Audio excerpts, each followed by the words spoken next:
Well, hello friends, and welcome back to my channel and to what is going to be a very comfy, cozy compilation of all of my Hobbit-themed sewing projects that I've done over the years. But before I get into that, really quick and very important correction to last week's video is going to be up over here. So if you were wanting to send fabric to me, to my P.O. box, or anything else for that matter, please read this important information while I sit over here and keep on chatting about this video, which, to be honest, was a suggestion by one of you, the viewers, and I thought it was a fantastic idea, so I absolutely will be implementing it. So what are the videos really quick that we're gonna do? I've got my Bilbo Baggins Hobbit robe, which was another community patchwork project, although in this case the community was my local to me geographic community, whereas the next video on the project, my Victorian crazy quilt patchwork bag, that is the video that inspired the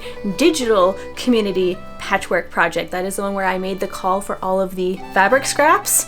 For the first round, that was the fabric that I opened in last week's video. After that, we've got a lovely embroidered capelet with some gorgeous autumn colors. And finally, my very first English paper piecing hexie quilt video, which was also the very first video where I started to use all of the fabric that you, the viewer, sent in. So along the way, we're gonna get some clips of Copenhagen, of Montreal, Romania, and Norway. We've got adorable corgi footage. We have some bonus behind the scenes and bloopers that previously were only released to my patrons. So I think it's going to be an absolutely fantastic time. We are about to jump into it, but one last thing was I got a lot of questions actually in the comments about, like, Shannon, you keep mentioning this other channel. What are you talking about? So if you are unfamiliar with me, if you just met me like on this channel within the last couple of months, this is my second channel. This is not my main channel. This is kind of where I put my longer, more rambly videos that I don't have to worry about editing down so much. I have a main channel video where I've been posting videos for 4 years now. I post every Friday. There's a ton of videos over there. We are currently in the middle of a renovation in Nova Scotia, but if you go back to maybe about a year ago, I have so many sewing and crafting projects. We've got corgi couches, we've got woodworking, sewing, you name it. There's a ton of recycling over there as well. So if you enjoyed this video where I went through my apartment living room and talked about all the recycled things, there's like an entire playlist of recycled projects. So you are here on Shannon Makes Something Else. My regular channel is just Shannon Makes. So you can go find me over there and catch up on the plethora of videos that is over there. But without further ado, let us jump right into the first project. It is some wonderful storytelling, and that is the robe from Bilbo Baggins and the Hobbit. Home is behind the world ahead.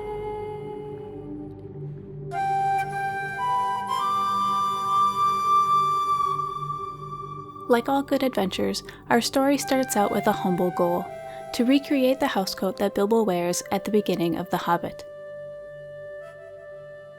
And yet, even as Bilbo's adventure is one of leaving home, this one is about returning home, to the city of my childhood where I spent a few lovely months this summer past. So this is a story of how a sewist had an adventure, and found herself doing and sewing things altogether unexpected, and ending up with a lovely handmade garment and a rekindled sense of gratitude for a community she was able to reconnect with.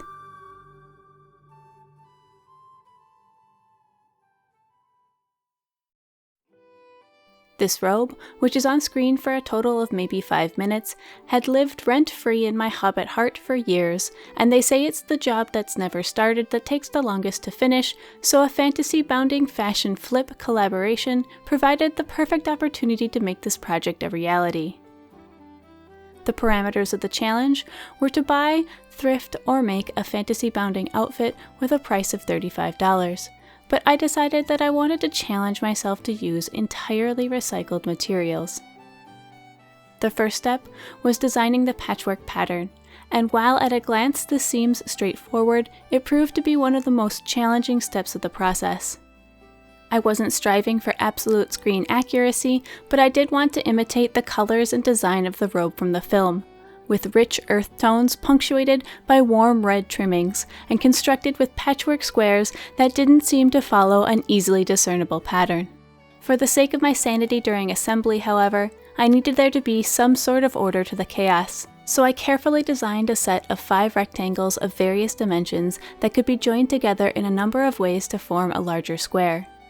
These squares would all be the same dimension, so sewing them together would be fairly straightforward, but the overall visual effect would hopefully be varied enough so as to look random. The next step was to go digging through my recycled fabric bins. All of this fabric was pulled from the dumpster or thrifted, and keen-eyed viewers may recognize some of these fabrics from previous projects. Even the smallest of remnants could be used, and no fabric was off limits. In fact, I actively searched for a wide variety of colors and textures to add visual and tactile depth to the robe. Unfortunately, the depths of my stash were nowhere near as profound as Smaug's hoard, although my fire drake is much cuter, and I found I was still lacking some fabric, so next I turned to the community to see if fellow neighbors and creators had any fabric they might be willing to part with. I put a post on my local Buy Nothing group, asking only for leftover fabrics in Hobbit colors, and was astonished by the response I got. The next few days were spent collecting donations.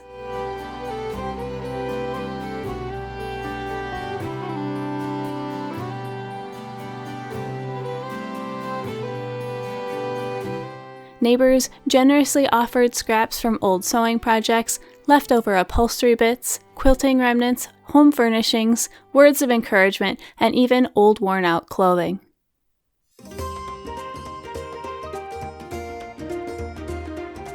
By the end of the week, I had more fabric than I knew what to do with, in a vast variety of colors and textures, perfectly suited for a future as a warm and cozy housecoat. And so the prep work began. All of the fabrics were washed and ironed, and those that needed interfacing, either because they stretched too much, frayed too fast, or were just plain wibbly, were stabilized. Then the cutting process began, first marking out all the pieces and then cutting them out.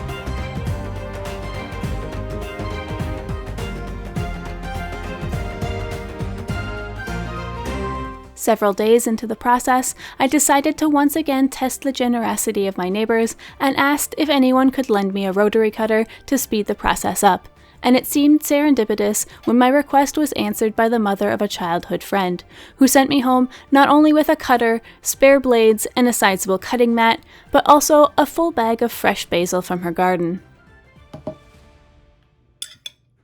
And so the process continued, only much faster.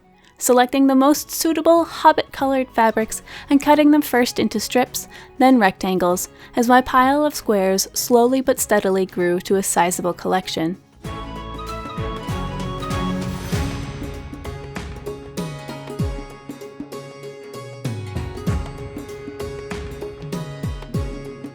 When I thought I perhaps had enough squares cut out, the next step was to start attaching them. Sewing started on a kind summer's day, sitting under the dappling shade of trees, a cool breeze to fend off the heat and ease the apple blossoms off their boughs.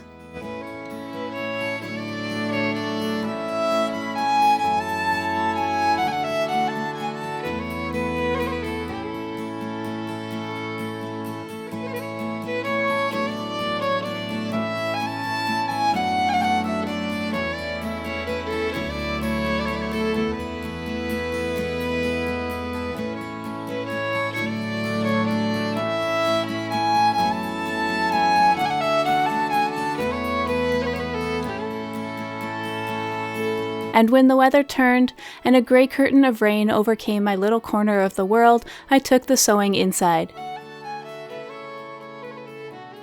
Rain may fall and wind may blow, but there were still many stitches to go, sometimes by hand, but more often on the machine of my childhood, an antique singer that was passed down from my great-grandmother, and the same machine that a much younger, more impatient version of myself learned to sew on. Individual squares were matched up and pinned together for ease of stitching, being careful to deliberately pair colors together in a manner that most evoked the eternal autumny cheer of the Shire, choosing those that complemented each other in a most hobbitsy sort of way. Once I had run out of pins, and the pile of squares reached as high as the Misty Mountains, they could be stitched together, one after another, forming a seemingly unending chain that goes ever on.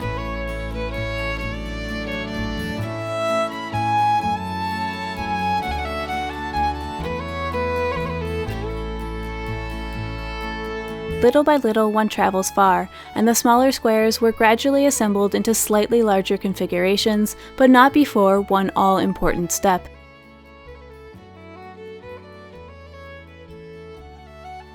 The assembled pieces slowly got larger, but the steps remained ever the same. Stitch, cut, iron, repeat.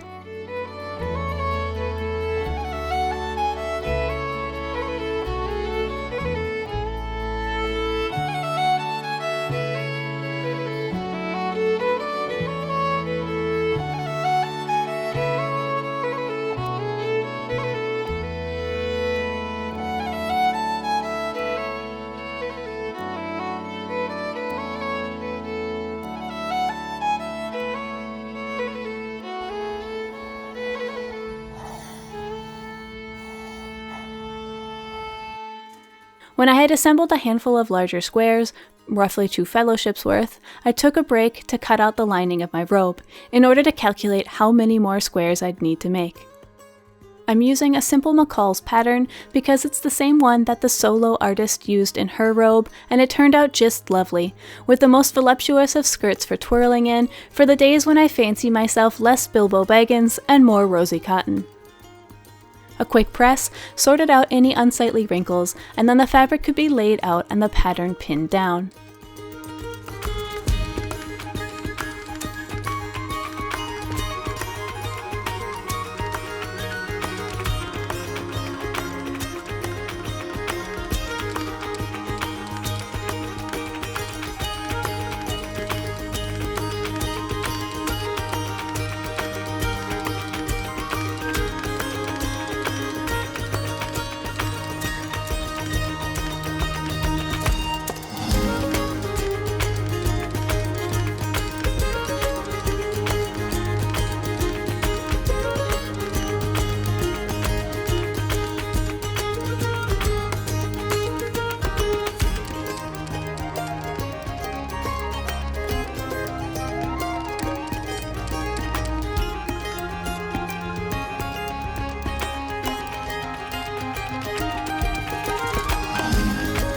Once the lining pieces were cut, I laid each one out and used my small pile of squares to calculate how many would be needed for each part of the robe.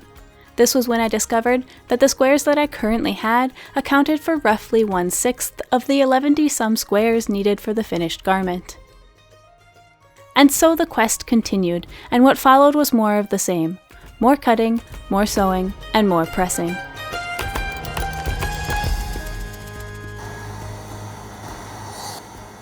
Many days and a myriad of patchwork pieces later, I finally had enough squares, at which point each one was trimmed down to the same size, because no matter how much I tried to respect the seam allowances, inevitably all the squares ended up a tiny bit wonky, as if the sewist had partaken in too much pipeweed in the sewing process. And if anybody is wondering what 11-odd squares looks like all laid out side by side,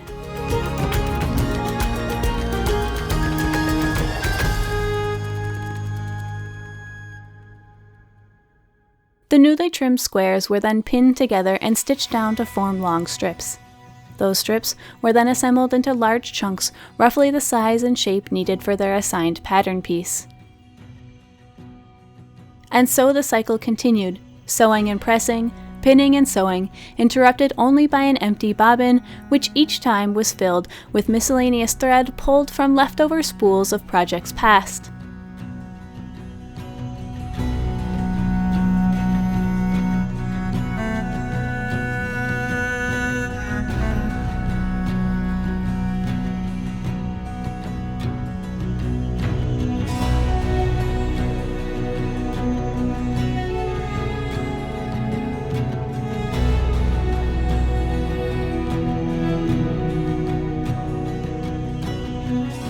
Two months into the endeavor, and more than halfway through our video, all the squares were assembled into their respective pieces, and it was finally time to cut them out.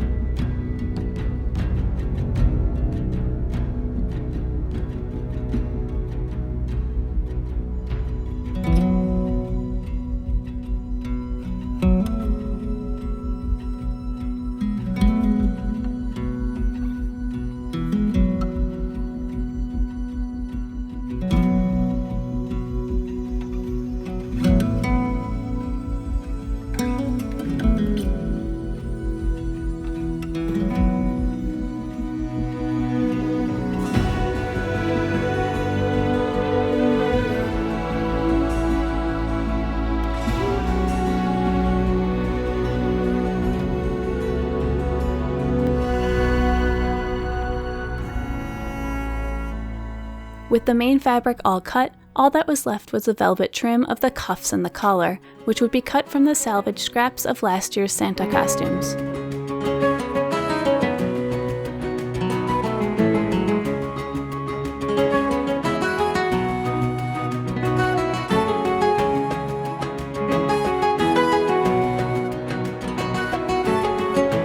With the trim all cut out, it was time to start stitching things together. Each step was repeated for both the lining layer and the outer fabric, starting with the bodice pieces.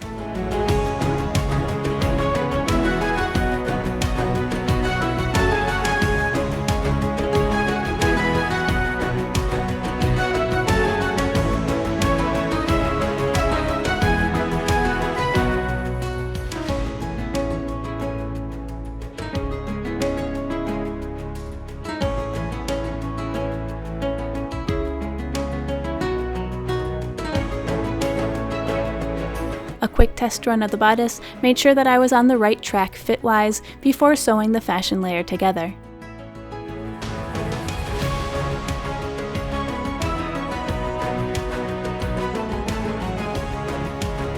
The sleeves were stitched up and inserted into the bodice.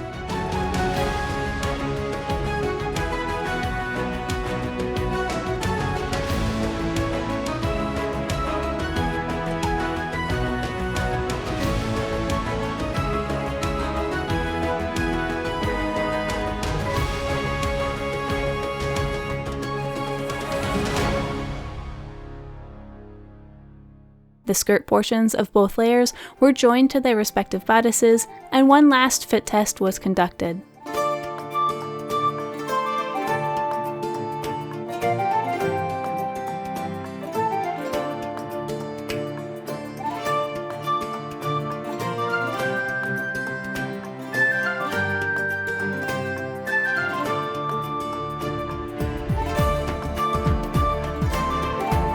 The collar pieces were interfaced and then joined together into one long continuous piece before being attached to the quilted exterior of the robe.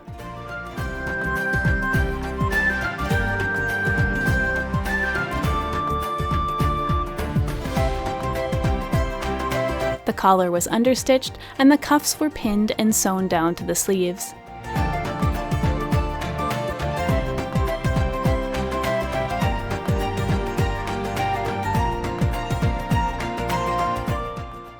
Leftover scraps were fashioned into sizable pocketses, suitable for all manner of objects a respectable hobbit might be expected to carry.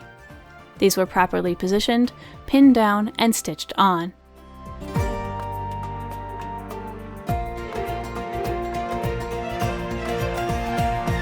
Then the two layers could be joined together.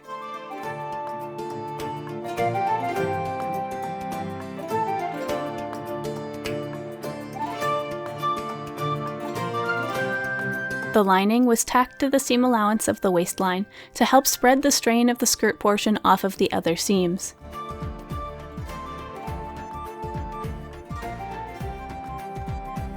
Then, the cuffs and the collar were sewn down to the inside lining layer by hand.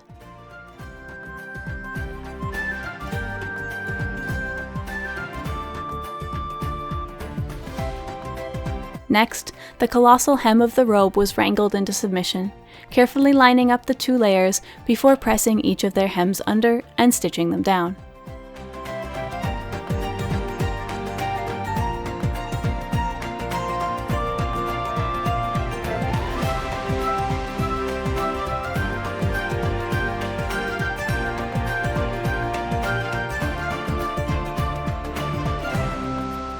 The final task was to patch together a waistband, and then it was nearly time to try on the finished garment.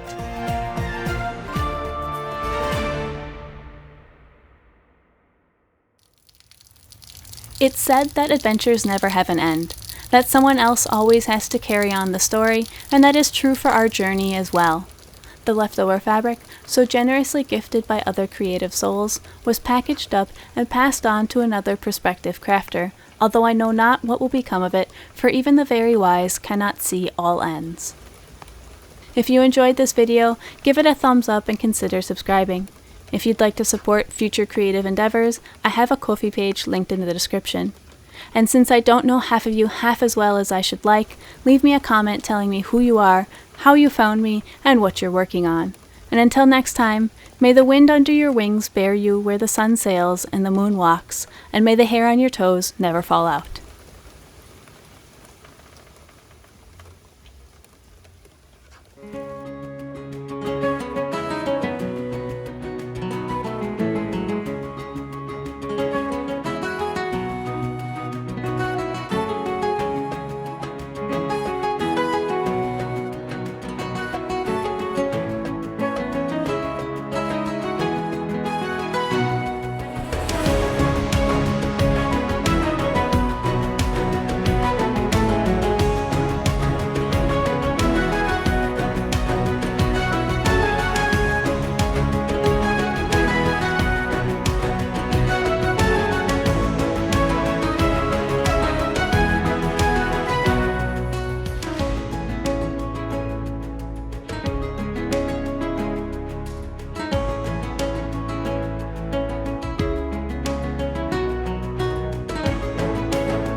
So that was the patchwork robe. It is by far the most popular Hobbit core video on my main channel, and if you want to learn even more about it, I did do a live stream that is also up on my main channel. It's this right here if you're looking for it, and I'll try to link it down below in the description as well. And now, next, I'm going to take you on a journey through Canada, the US, and Romania as I try some Victorian crazy quilting patchwork for the very first time. And this was, like I said, the project that inspired the community fabric swap project. So you'll see a little bit of that at the end, although I will say that my PO box has changed since I put that video out last year, so I will make sure to blur that out. Do not send anything to the address that is in this upcoming video. It is no longer accurate. The correct address is down in the description. It just needs to hold down these pieces of fabric in a more aesthetic way than my basting stitches. I'm pretty sure it's gonna look really cool in the end. Can we get to the end? And I'm happy to say that the stitching is really helping sort of bring this design together and make it look a little bit more like something and a little bit less like my scrap drawer just puked all over a piece of canvas. What it did kind of force me to do was just to make up stuff. Just make stuff up. This is the alternating T-Rex. Again, very official, but look at that. Hello friends, and welcome back. As usual, I'm Shannon Makes, scrap fabric hoarder by day, circus artist by night.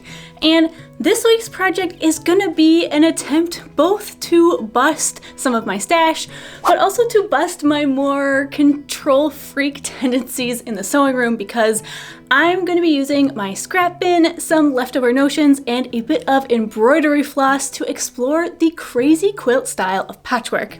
Now, this was heavily inspired by Christine Vike, who has an absolutely lovely video on the topic, which will be linked in the description. And as soon as I saw how cute her results were, I knew I had to try it for myself. And since I had a short overseas contract in my future, a portable hand sewing project seemed like the perfect activity to bring with me. Now, spoiler alert, I enjoyed this project so much that I actually want to do another patchwork project, this time with some community input from all of you, so stay tuned to learn a bit more about that later on. But first things first, let's just hop back in time and learn a bit more about the origins of this project. So I've got the concept, this crazy patchwork quilt idea, and I also know that I want to use it probably to make some sort of knitting bag, again, inspired by Christine. It's recommended to use some sort of stiff-ish, sturdy backing fabric to put all of your patchwork on.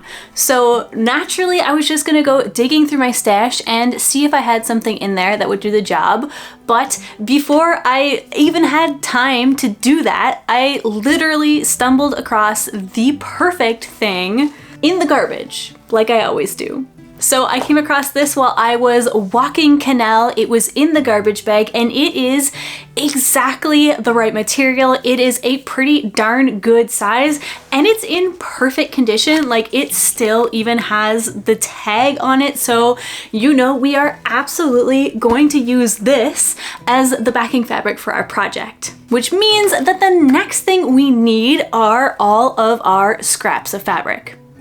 Now, one of the things that most attracted me to the crazy quilt concept is the fact that it essentially uses just leftovers and scraps from previous projects. And since we all know that I am a hoarder of all crafting debris, it should be a surprise to absolutely no one that I have an entire drawer full of exactly that.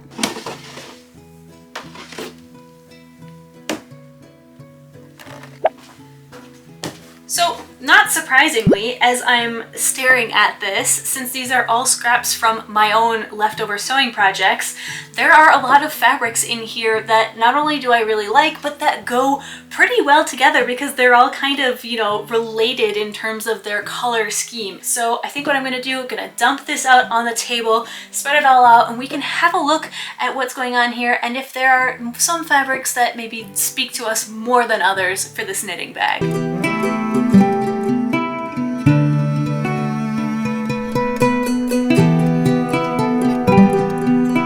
Alright, so I've got everything all sorted out by colorway here, and we've got sort of 4 distinctive piles. So we have the cooler blues over here. We've got the neutral whites, creams, and grays over here. We have the rather large pile of earthy hobbit tones, and then we have the one red fabric. This is from my Our Flag Means Death robe, which was a super fun video, great show. One of my favorite reveals of all time was the montage for this, but I don't really wear reds. They don't work super well with my skin tone. So this, easy, out of the question. Which means I have to decide between the blues and the hobbit tones. And I mean, was it really even a question ever? Of course, obviously, I'm gonna go with the hobbit tones. But if you would like some justification other than, oh, my heart says so, there is actually a logical reasoning behind it. And that is that of my neutral tones, there are several fabrics that have a white background and a colored print on it, and all 3 of the prints have hobbit colors on them. So all of these are gonna go match much better with the earth tones I've got going on here. That means that these are out of the question, and our bag is going to be a mix of neutrals and earthy hobbit tones, which I think sounds just lovely. So now I think the next thing I'm gonna do is take this bag apart, get all the stitches out of it, and get it laying flat. I think it's just gonna be way easier to work on that way, and then I can sew it back up at the very end. And then we can basically start laying everything out on here and actually creating the crazy quilt part of it, which I'm super excited for. So let's get to it.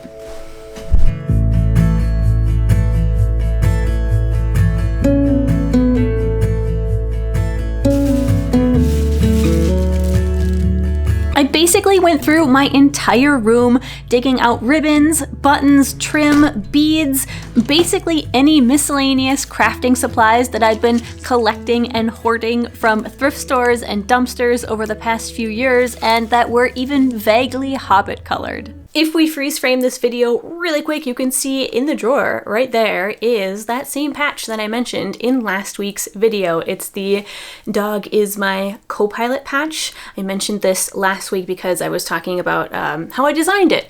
And I made them originally to put them on her doggy backpack, but I also was thinking I should probably maybe put some on my coffee store to sell them. So I had a bunch of them made, and they were up on my coffee store for a little while, and then I took them down because it was kind of a hassle to ship everything out from Canada. But now that I'm gonna be in the US soonish, I thought I would put them back up for a limited time on my coffee store. So if you would like one, they will not be mailed out in time for Christmas. Unfortunately, I will mail them all out in early January at the same time that I close my PO box. So if you're interested in one, they are super cute. They're really good quality. It's not embroidered, but it is woven. Here's what the back looks like. So it is not a sticker. It is a patch. I have one of these on each of her 2 doggy backpacks, which have been jammed in suitcases and trampled in parks and gone all over the world with us, and they still look great and they're holding up really well. So they're very quality. So they're very durable, very high quality, and if you also would like one, the funds will go to support the house renovation project. So I will put the link to my coffee store in the video description if you'd like one. I do apologize I can't get them out for Christmas time, but such is the reality of living a nomadic lifestyle. All right, back to the patchwork video. All right, let's get the stitches out of this puppy. This is not the normal way that I would assemble a bag, which means I probably should take pictures of how it was assembled so that I know how to put it back together. That would be the smart thing to do, wouldn't it? Or some video. I have cameras. I could literally just take video of how this was assembled. The good news is this should be fairly easy to take apart because the stitches are ginormous. Even the serge stitches here are huge, so should come apart fairly quickly. Shrink. They're big stitches, but there's a lot of them. It's like they always say, if you don't know how to tie a knot, tie a lot. Oh, that's why it's serged. That, my friends, is why it's serged. So, definitely gonna run this through the serger. One side down, one to go. Give 'em the old razzle dazzle, razzle dazzle.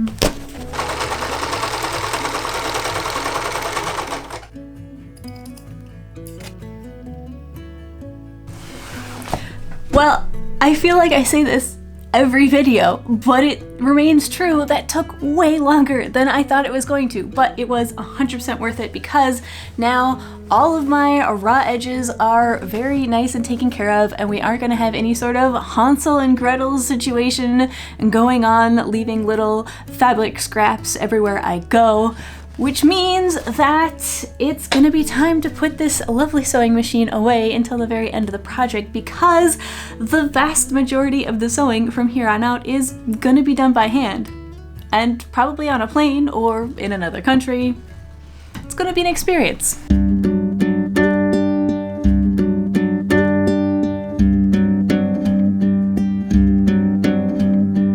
Then I started laying out the scraps on the bag, trying to find an aesthetically pleasing arrangement with all of the colors, patterns, and textures that used up as much of each scrap as possible without cutting anything down too further and making more scraps.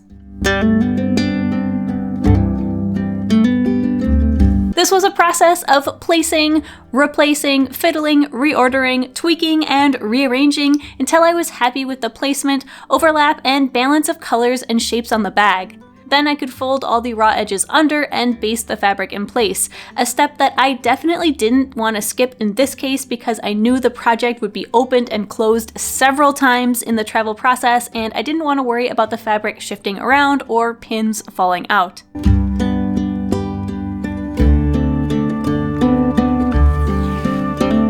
So it's been a couple hours already and I am not even halfway done. And I just need to keep reminding myself that I need to let go of the control freak that I usually am in the sewing room, and that the whole concept of the crazy quilt is that the beauty comes from the randomness and the hodgepodge nature and the colors and the textures and all the effort that comes in the stitching afterwards. And that's where I should really be focusing my energy, not on trying to piece this in the most careful method possible. So we keep rolling, we keep piecing and basting and trying to trust the process. I have no doubt that it's gonna look good in the end. Well, I have a tiny doubt that it's gonna look good in the end, but I'm pretty sure it's gonna look really cool in the end. Can we get to the end? Right now it just looks a little bit like a mess. Let go of the control freak.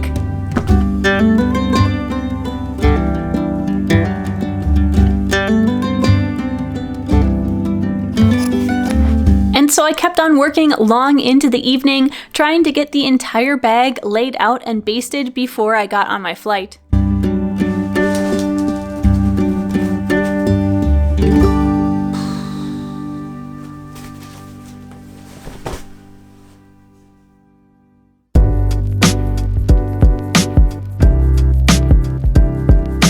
The next day, with my canvas all prepped and my suitcase in hand, I started right in on the embroidery the minute we passed through security.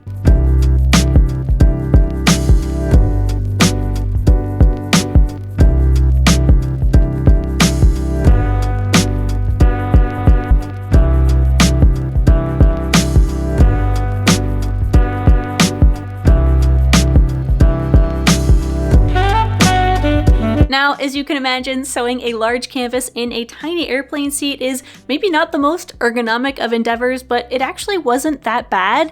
Definitely way better than trying to sleep sitting up, which inevitably, at least for me, finishes by drooling on your neighbor and waking up with the most exhausting of neck aches. Plus, the best part was definitely the built-in scissor hook on the back of the seat in front of me, which was actually incredibly useful for not losing them over the entire 6-hour flight.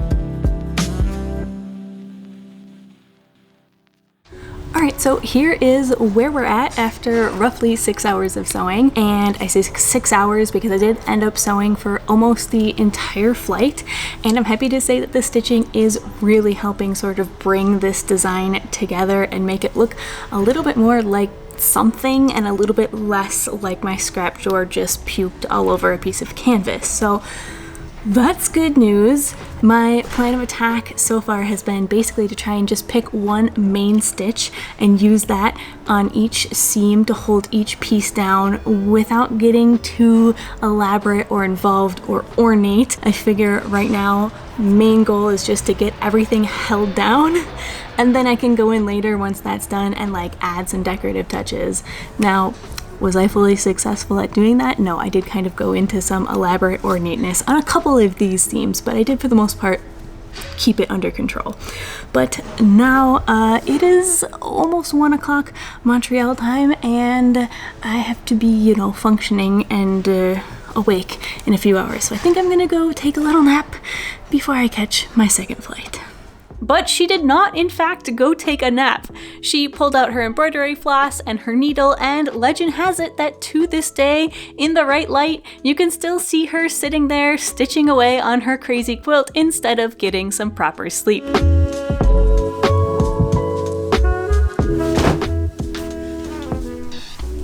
Hello friends. Nothing says jet lag quite like a little 3 a.m. stitch sesh in the bathroom. Am I right?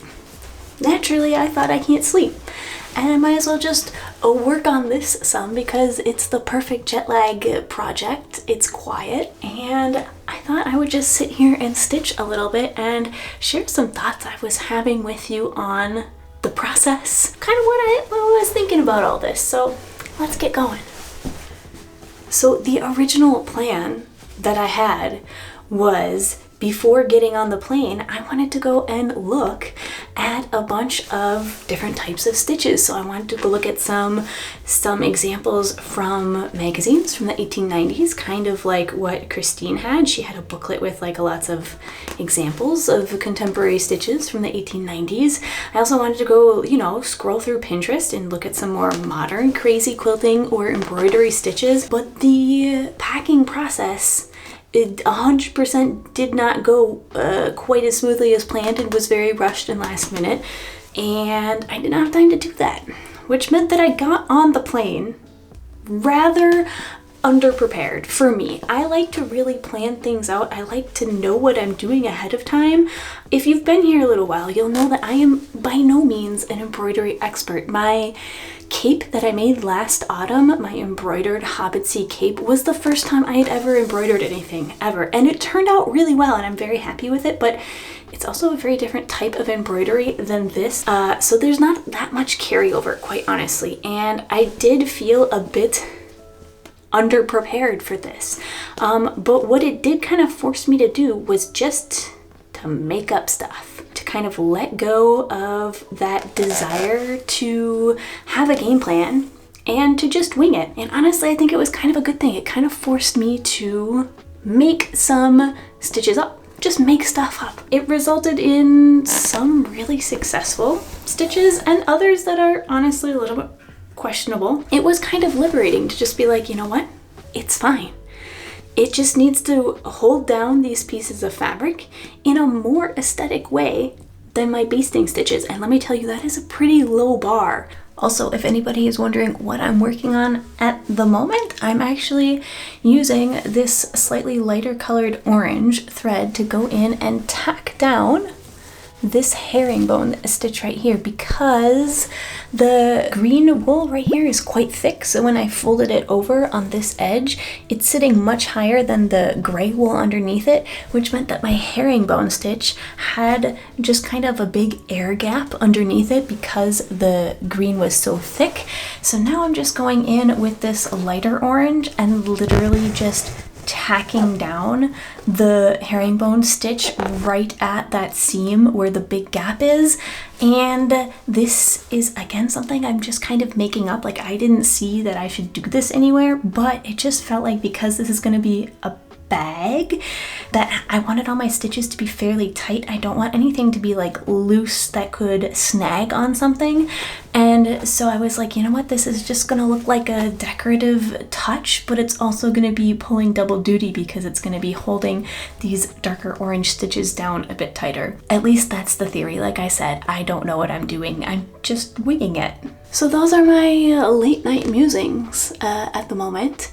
I will come back to you later when I'm in a better light and show you where I'm at, because I am quite happy with how it's going. I can give you a rundown on some of the stitches that I am using, whether they're made up or real.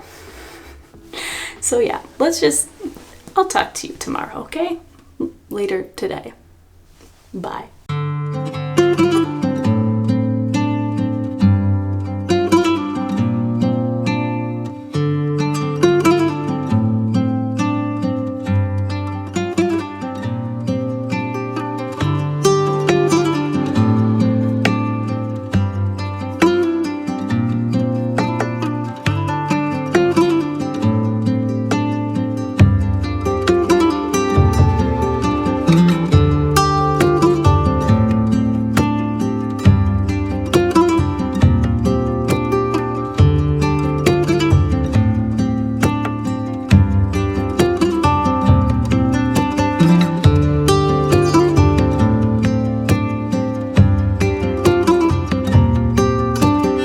So, fun story. We are actually supposed to be at the theater right now working, hence all of this. But apparently after sitting in stop and go traffic for almost an hour, our driver showed up at the wrong hotel. So we're back up in our rooms, just hanging out and waiting for him to show up at the correct hotel to pick us up. And in the meantime, I've just been plugging away at this and I am super happy with how it is turning out. So I thought I could give you a quick rundown of sort of the 4 main stitches I've been using to tack these panels down, because there are in fact only 4 that I've been using and variations of them. And all of them can be conveniently located in this corner here. So first I've been using the herringbone stitch up on top, then underneath it the blanket stitch, followed by what I am calling the T-Rex stitch because it looks a little bit like T-Rex footprints right there.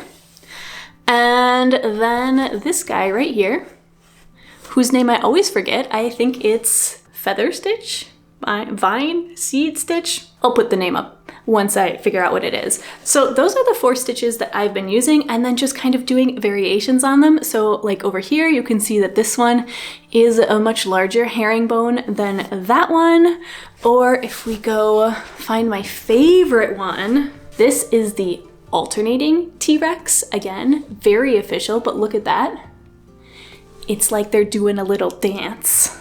A line dance. So those are basically just been kind of alternating on using those. Where I'm working at right now is another variation on the T-Rex stitch. This one, he has 5 toes instead of 3.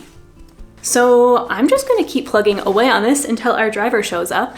I would say, if I can get it off my foot, I would say that I am about between 1/3 and halfway done with doing all of the main stitches, and then I can go back through and do all of the extra embellishments on it, which I'm kind of seeing as optional. As long as I can get all the main pieces tacked down, then I can add the lining and I can go back in later to do embellishments if I want to while the lining is in there. And I think I'm definitely going to be able to get this done by the time I get back to Montreal because, oop.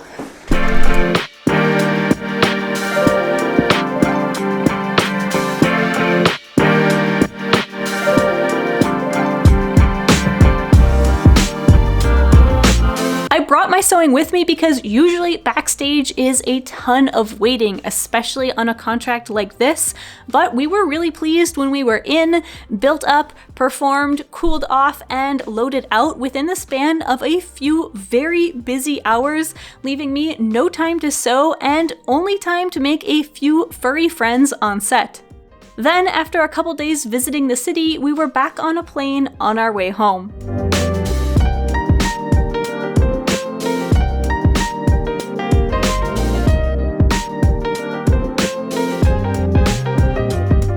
So I've gone through off camera and added some more notions, some buttons, ribbon, rickrack, and miscellaneous beads. All of it being just stuff I had laying around my stash, collected over the years as I suspect many of us do, and a lot of it came from free sidewalk garbage piles, all that kind of crafting stuff that I couldn't pass up even though I didn't know what exactly to do with it at the time. Well, now I've found somewhere to put it, and this was also a great time to experiment with the more, let's say, organic looking arrangements, like here, for example. Because with the beads and the buttons and such, it's just, that's not a style of creativity that I'm as comfortable with. My comfort zone is very much more type A, a very controlled and orderly sort of creativity. So I think that this was a really good project for me to try some new styles and let my creativity go a little bit freer. And now I'm at a point where I think it looks good enough that I'm ready to call it done and sew it up.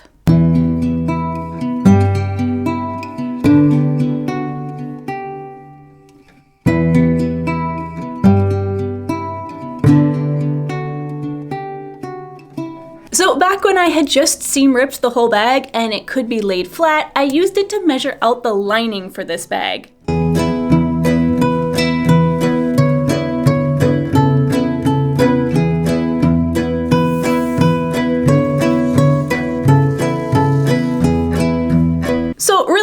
let's talk about this community patchwork project that I mentioned at the start of the video. I've absolutely fallen in love with the crazy quilt concept for so many reasons, and also there were just a lot of thoughts and techniques, details on stitches, and other parts of the process that I didn't get to touch on in this video that I want to explore it further and make another video on it.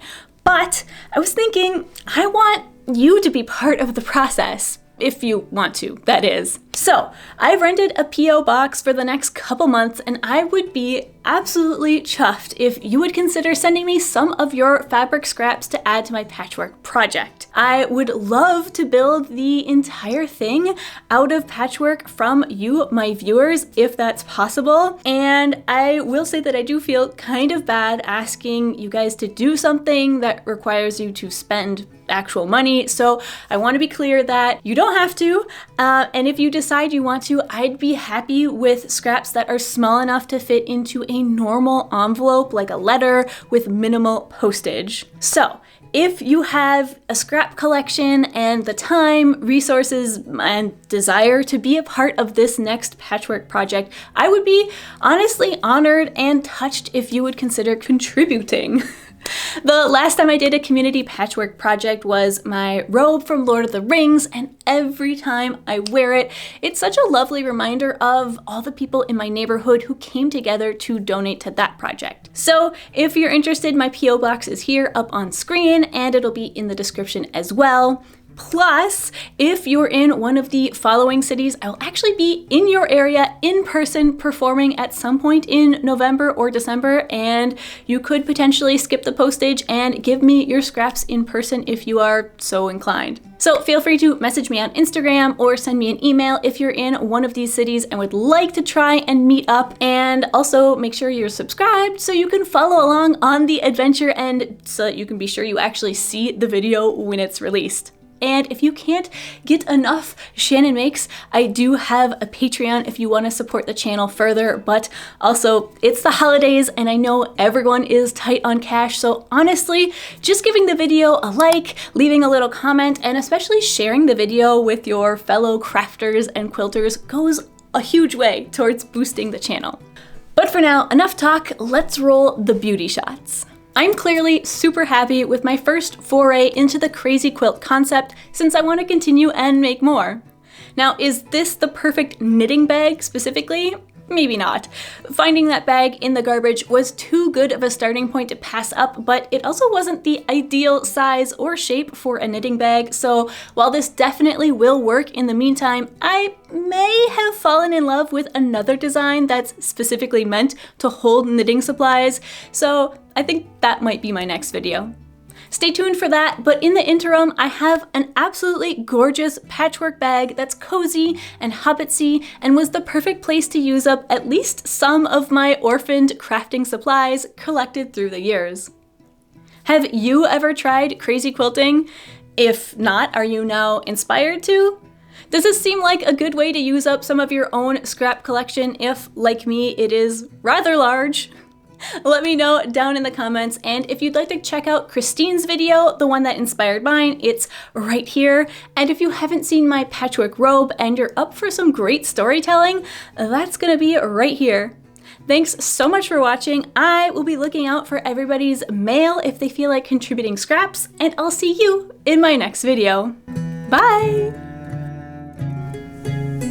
So just a reminder that the P.O. box is open once again from now through the end of December 2024. This is important because I misspoke on last week's video.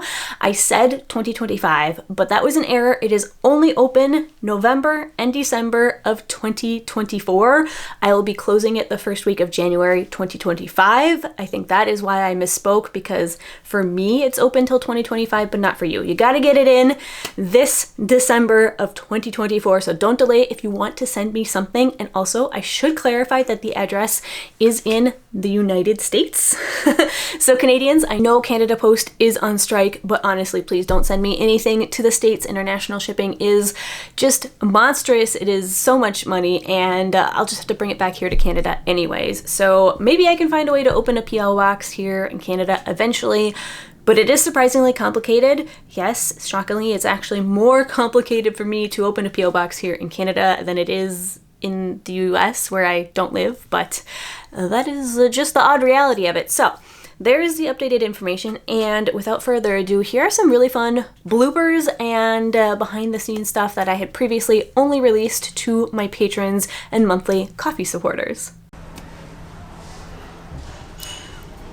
All right, wow. Airplane hair, what can I say?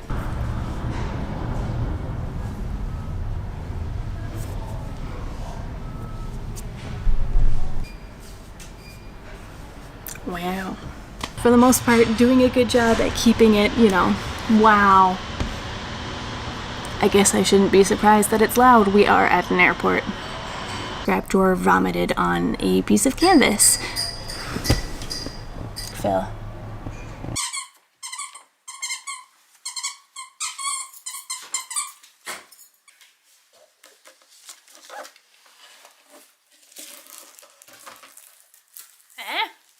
Oh, that's where that is. I picked this super adorable little print up off of an antique store, and I had originally intended to hang it in the middle of my two shelves here. That's actually why there's a gap between those two shelves, but I very quickly realized that actually that gap works much better to put my face in when I'm speaking to you. So this never got put up, and then I kind of lost track of where it went, but turns out that it was in the bottom of that drawer this whole time, and I really love this artwork. I think it's super cute, so do need to find somewhere to hang this up at some point. Super cute. All right, what do we have here? That's the wrong way. There we go. You're in my shot. We're just gonna go like that.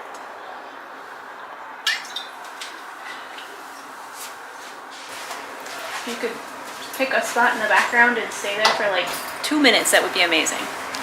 Now for lining, I'm using this fabric, which is pretty unusual for me in that it's a spoon flower print, which might seem like a strange choice for a scrap busting project, so let me explain. I bought this fabric during the early months of the pandemic. It was my first time trying out Spoonflower as a website, and I thought the print was just super cute online, but when the texture and the drape of the fabric I chose was horrible, and I really didn't want to use it for making any clothes. So it's been sitting around in my stash for, what, almost 4 years at this point. And while it's horrible for clothing, it's got the perfect texture and colors for this bag lining. So that's what we're gonna use it for. So I've got the technique, nope, not at all.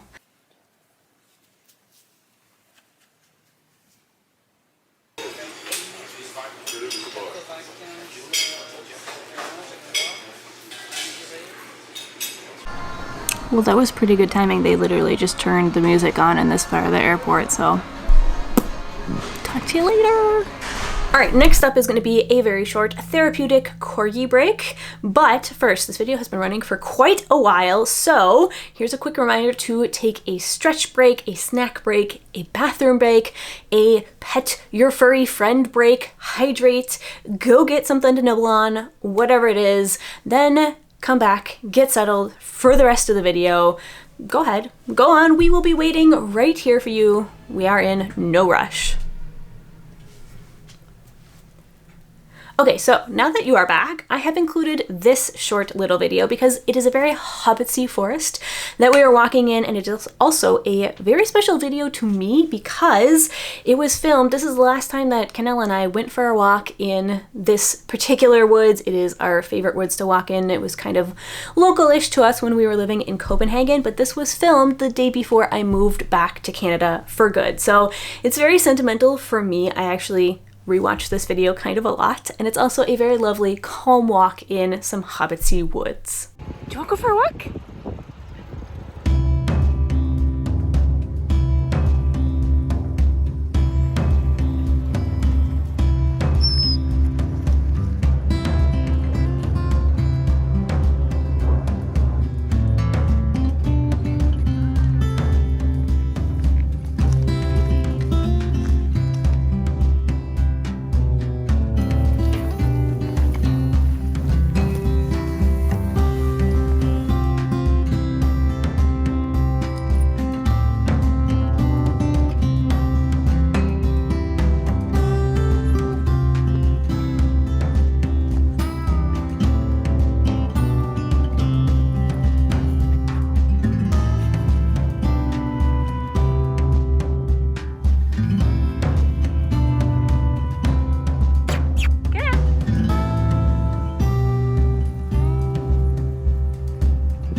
Oh, you just stomped him.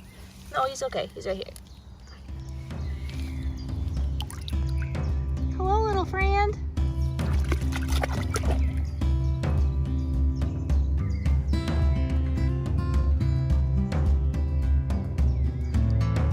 Yeah, he's okay. He's just a little bit.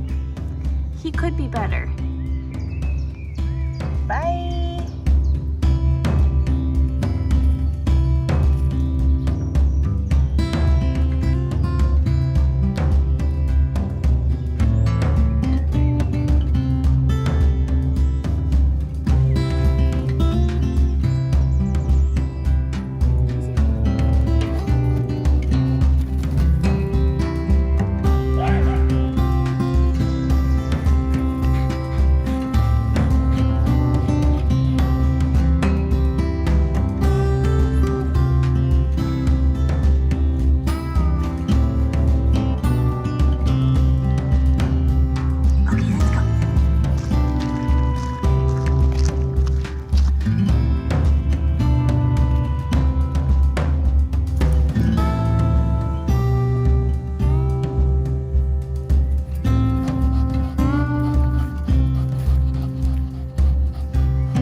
Copenhagen. We'll say bye-bye. Cuckoo.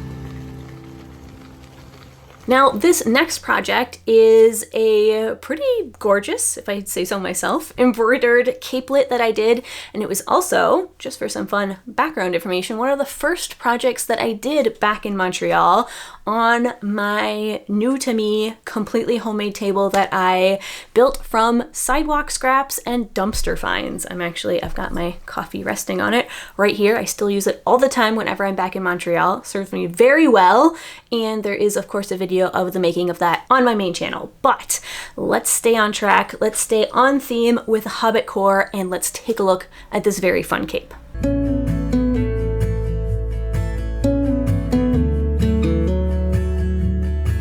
Hello friends, and welcome back. I'm Shannon Makes, cape enthusiast by day, circus artist by night, and full-time hobbit at heart. And this video is about my Cape Timber make, a hobbit meets cottagecore capelet made with stash-busted wool and countless hours of embroidery.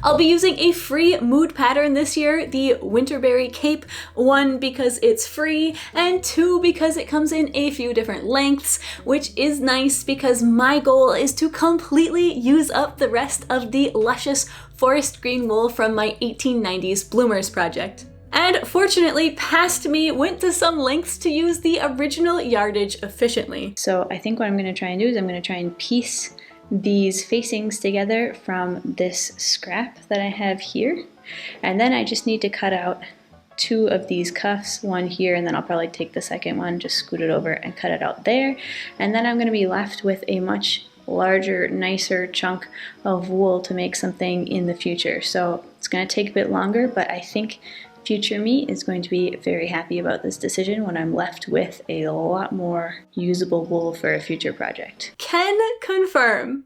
And the future is now, so let's jump right into it.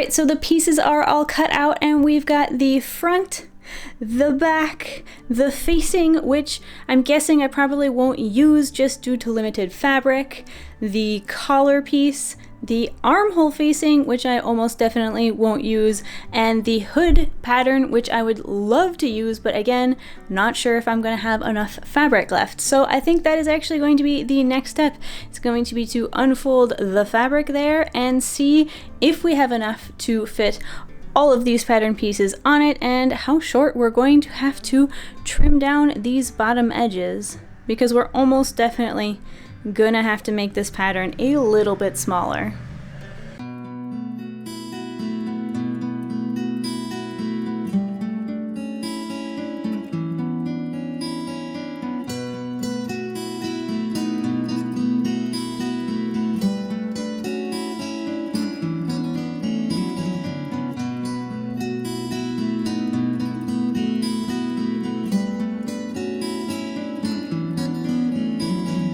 So it looks like I could probably chop off about 6 inches from the bottom of the cape here, which would bring it to roughly my belly button height in the front. So I'm gonna go ahead and do that. I'm gonna cut off about this much from the whole bottom, and then I'll do another little visual check before I do the same thing to the other pattern piece.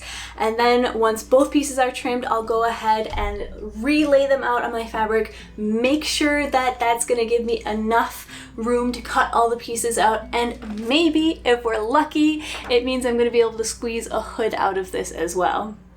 I created an impromptu scribe tool by taping a piece of lead onto a seam allowance tool and used that to take off about 6 inches from the bottom of the front pattern piece. Then I tested the length to make sure I was happy with it before trimming the same amount off of the back pattern piece.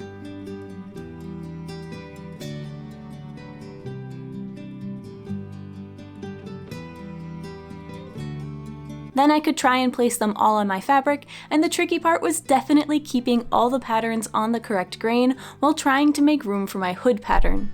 Except that this wasn't actually a hood, it was in fact a sleeve head, which made me feel really silly once I realized my mistake. But I was at least sure I could fit the entire body of the cape on my remnant, so I could cut everything out.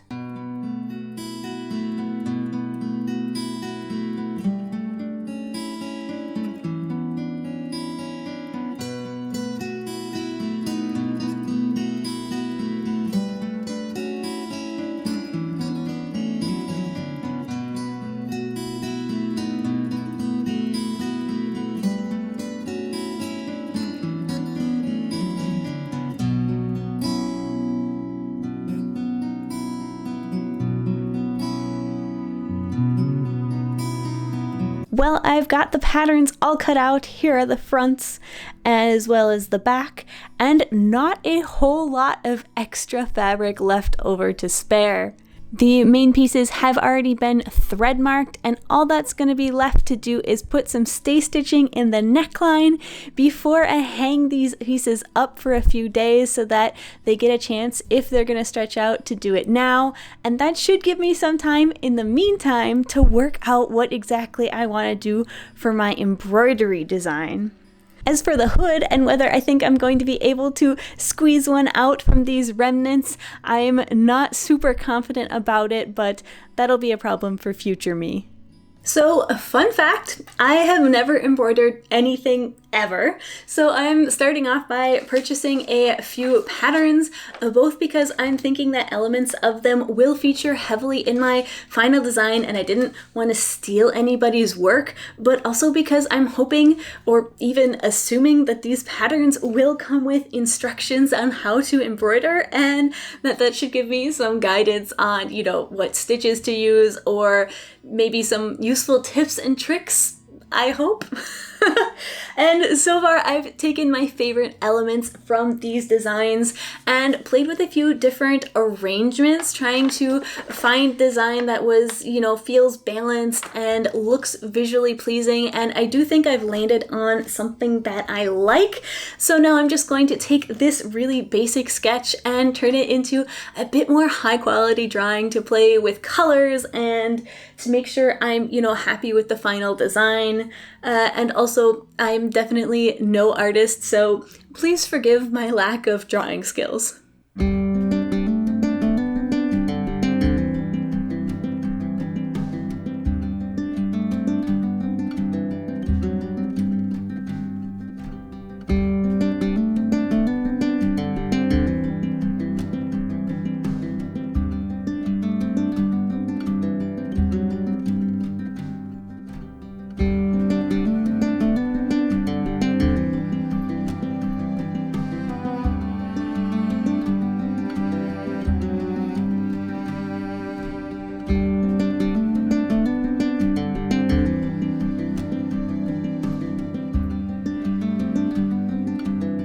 I really liked the final design, so I was ready to start the embroidery, but because I want the image to be symmetrical and mirrored on both sides of the cape, I decided to trace key elements of the design onto a second piece of paper that I could use as a stencil.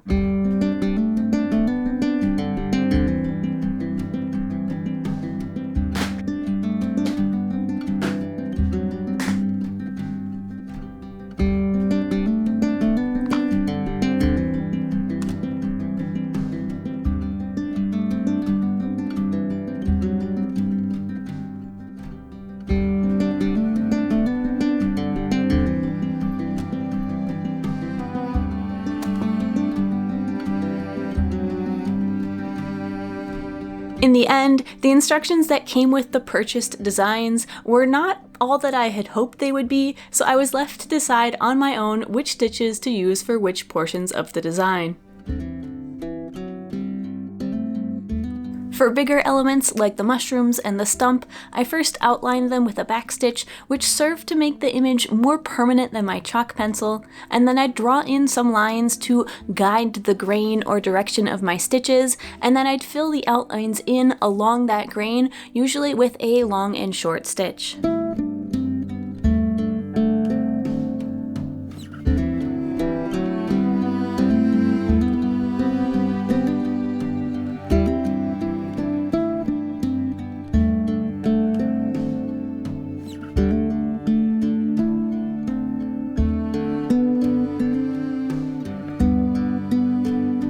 For other elements, I didn't have any hard or fast rules or techniques other than trying to pick hardier stitches which wouldn't be too loose or prone to snagging when the cape was worn.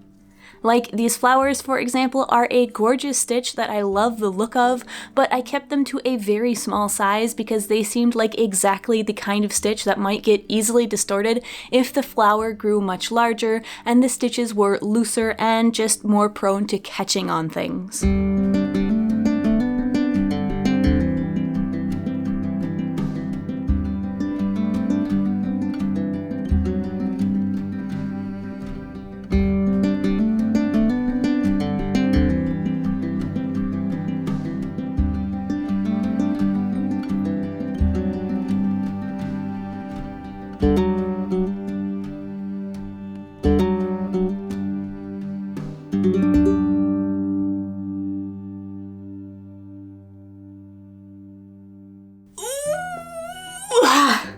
So, I am taking a short break from the embroidery because there's only so much I can do in one sitting before I get antsy, so I'm gonna pause and go cut out the lining, which is also the same lining from my bloomers, and it's this gorgeous checked silk in greens and browns, but it's been folded up ever since I finished those bloomers, 2 autumns ago? So I should probably start by giving it a good press.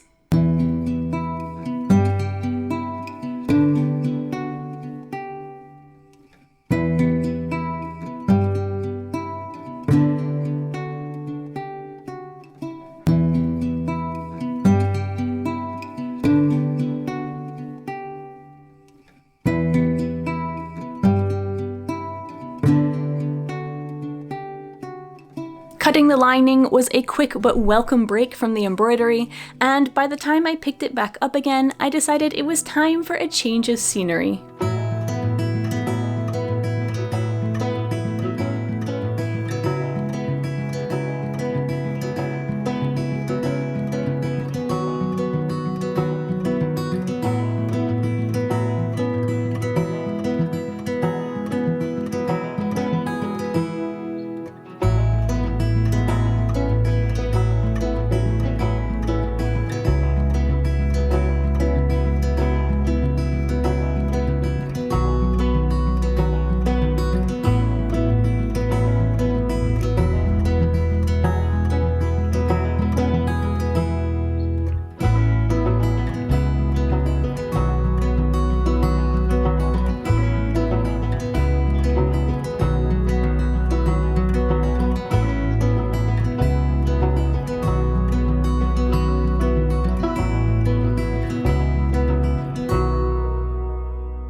Alright, so I have finally finished with the embroidery, and it took quite a while, but I am generally very pleased with how it turned out. In retrospect, I think I probably would have actually applied a fusible interfacing to the back to kind of stabilize it, because I can see now that it's a little bit stretched and warped out of shape. So I think in order to fix that, I'm gonna try and steam it, see if that'll kind of get it to shrink carefully, obviously, so as not to ruin all of my work here. But I want to see if I can steam some of the wool on the bottom edge here back into shape, and then I will recompare it to my pattern piece and trim off anything that needs to be trimmed off, that, you know, if it got a little bit too distorted.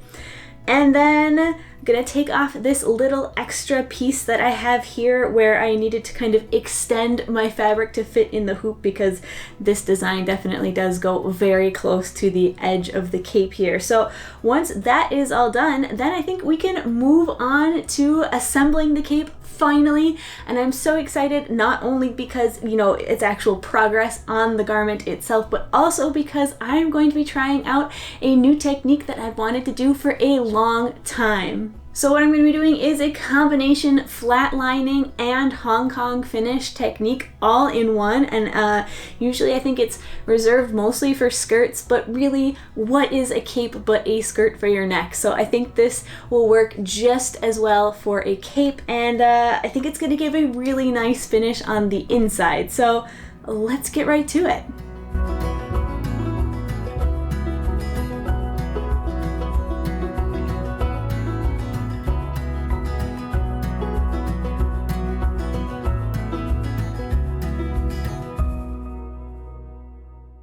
So in a surprising to me, but maybe not to you if you've ever done embroidery before, turn of events, I have actually lost some fabric in the embroidery process. So let's take a look at what's going on here. If we look at the section of the cape where there's no embroidery, we can see I have 1.5 centimeters of fabric extending past the paper pattern that was going to be my seam allowance.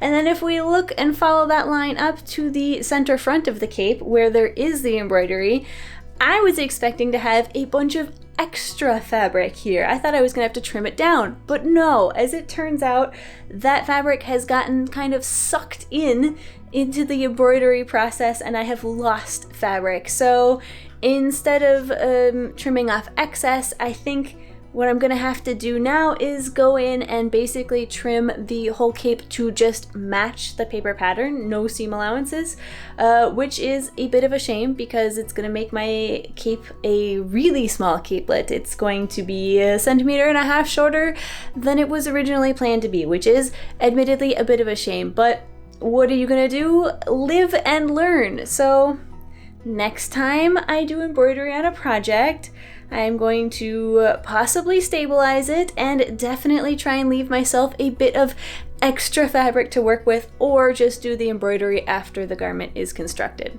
If you are an embroidery expert and you have tips and tricks for me and for everyone else in the comment section who is contemplating an embroidered project, feel free to go leave some kind words of advice. What should I have done? Should I have stabilized it? Should I have just given myself extra? Should I have pulled it significantly tighter in the embroidery hoop? That is a possibility because it is a really cheap embroidery hoop. So I don't know. Let me know in the comments. I'm gonna keep going with trimming this, and then we can get on to my fun new flatlining Hong Kong combination technique that I'm super excited about.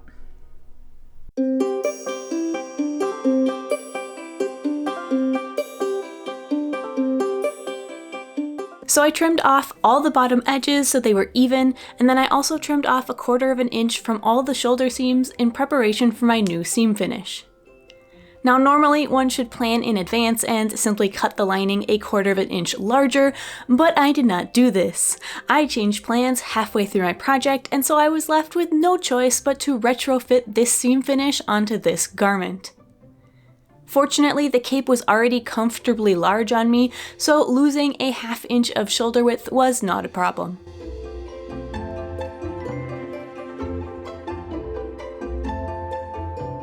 Once everything was all trimmed, I laid out my wool on top of my lining, right sides together, and you can see here that the lining is now a bit larger on all edges. And then I scooched the wool layer over to line up with the lining fabric, where I matched the edges together and pinned it in place.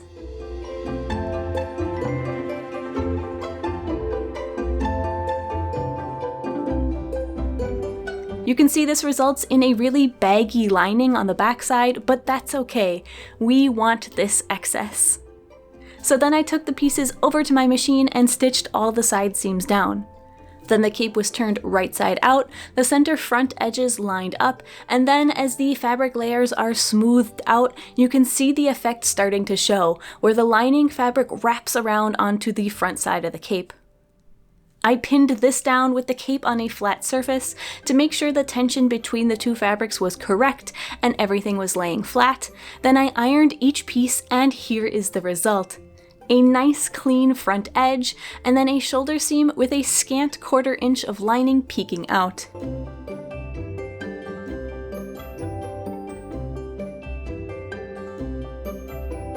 Then each piece was turned back inside out, the bottom edges lined up and pinned down, and then the hem was sewn down, again at just a scant 1/4 inch to save as much length as possible. Then the panels were turned right side out for the final time, and the bottom edge was pressed before the cape could finally be assembled.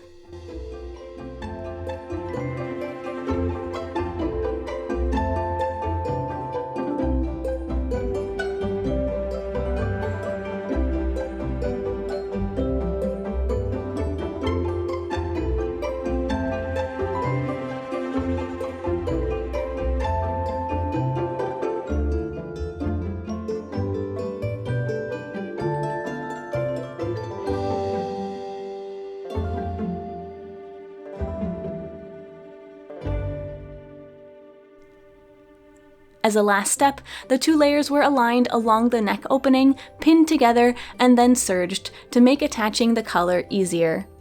And yes, you heard right, ultimately I decided to go with a collar instead of a hood, partly because any hood would have had to be pieced together out of several different scraps, and I didn't feel like that matched with the aesthetic of the rest of the cape, and partly because I was worried that a hood would feel unbalanced on such a small capelet.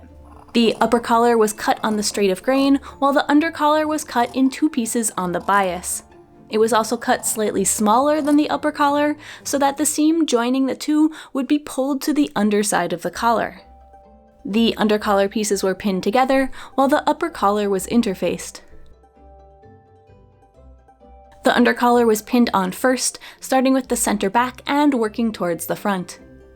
This was sewn down, and then the seam allowances were graded, and then the upper collar could be attached.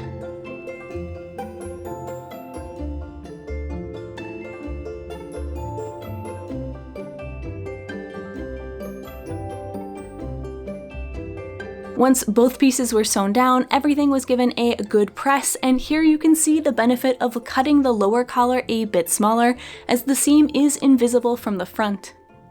Next, I basted the collar pieces in position before whipping the under collar down to the underside of the cape by hand.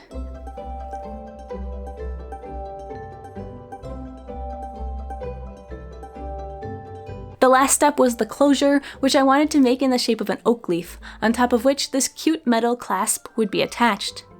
So first I printed out a few different sizes, chose the one that felt the most balanced, and then cut it out of a nice rich brown leather.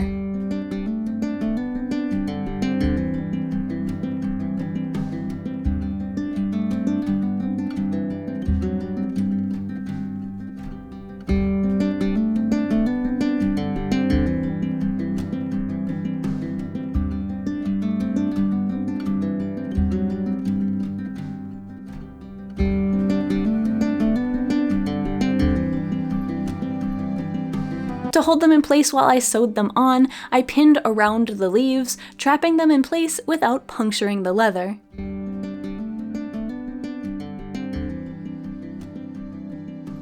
I tried the cape on to triple check the placement before sewing them on with my machine, which does sew easily through leather, but because I wanted the stitches to hit exactly on top of my pen marks, I did the whole thing cranking it out by hand.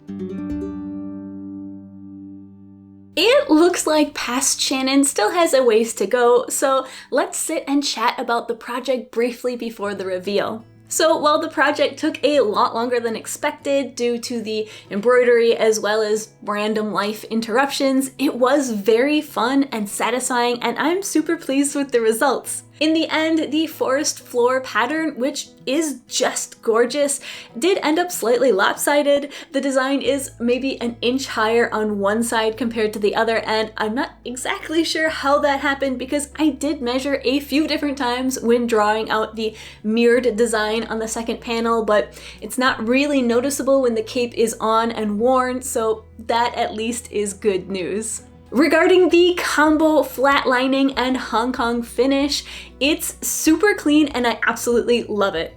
I think it's my new favorite seam finish. I'm gonna finish everything this way from now on, and because I was really meticulous about measuring it out, the result is really even down the entire length of every seam.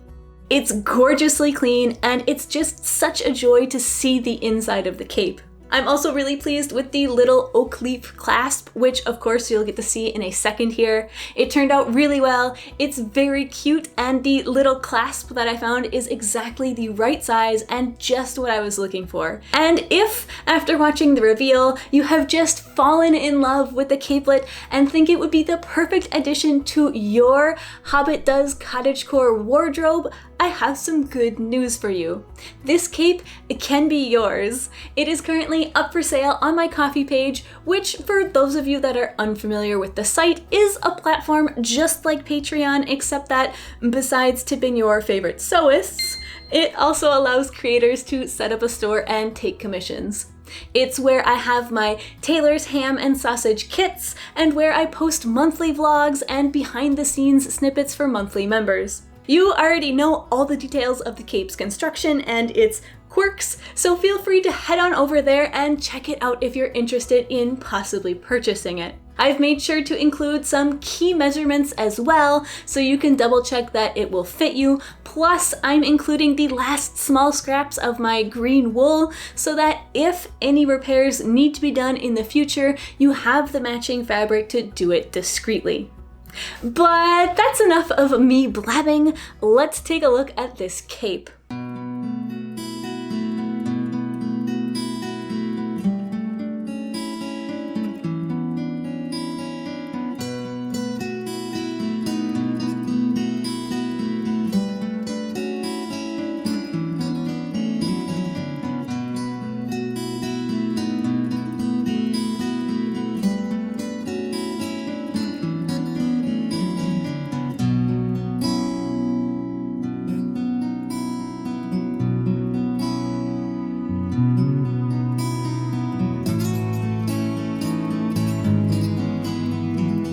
Thanks everyone for watching. I really hope you enjoyed it. If you're interested in purchasing the cape, be sure to check out the listing over on my Ko-fi, and I'll catch you in my next video.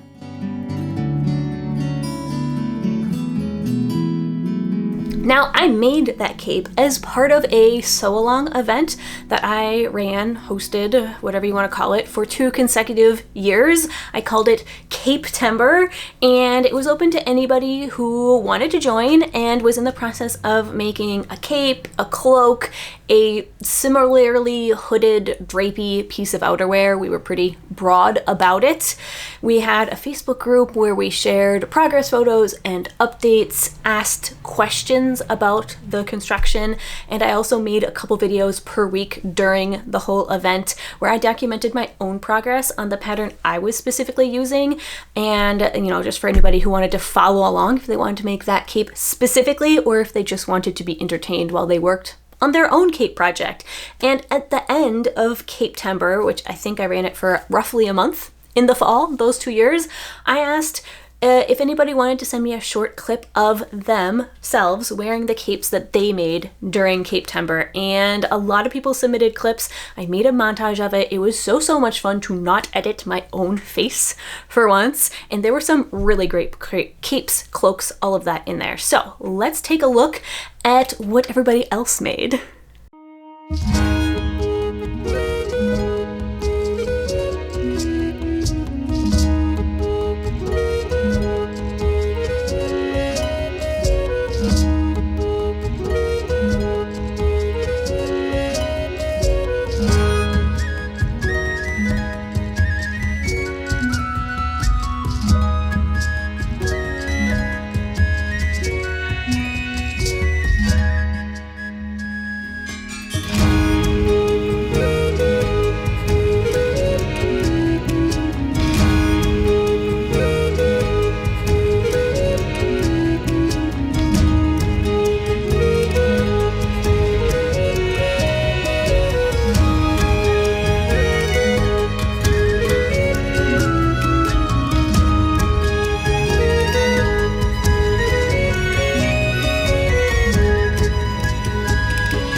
Swooshy swoosh, it's a swooshy machine.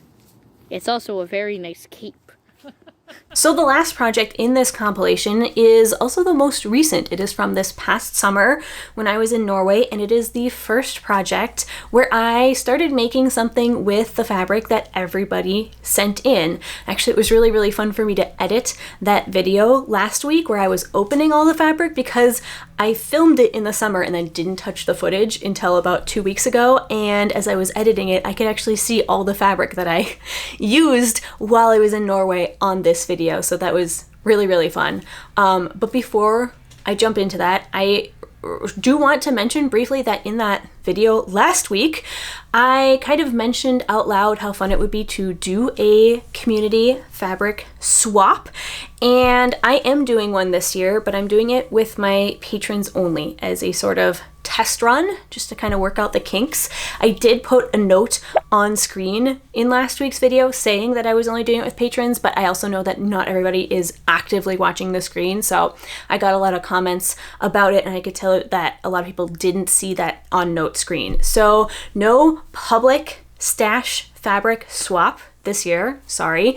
I just wanted to, try it out with a smaller group first, work out all the kinks. I know it can be complicated. We are using an online service that I have used before, but it's still like I am learning things about it. So maybe eventually we will do it with the broader public community here and on my main channel, but for now it is just patrons only, although I am very excited to see that a lot of you were quite enthusiastic about it, because when I did a poll on my Instagram, it got kind of lukewarm response. So I was like, maybe people don't want to do it.